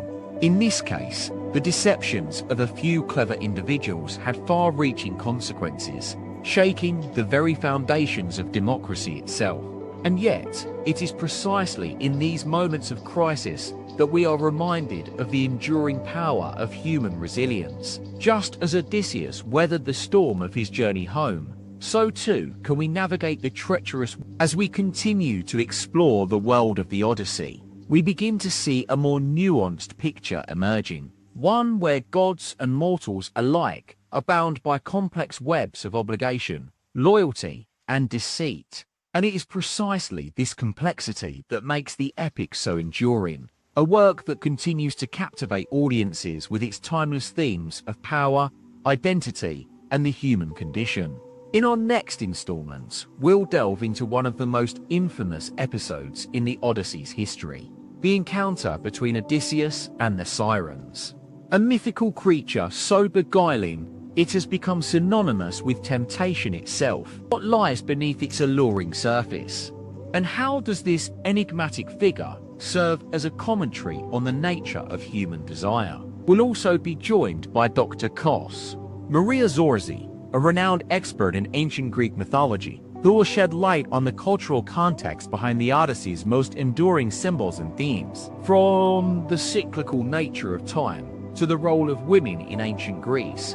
We'll be exploring some of the most fascinating aspects of this epic tale, so stay tuned for what promises to be a truly unforgettable journey.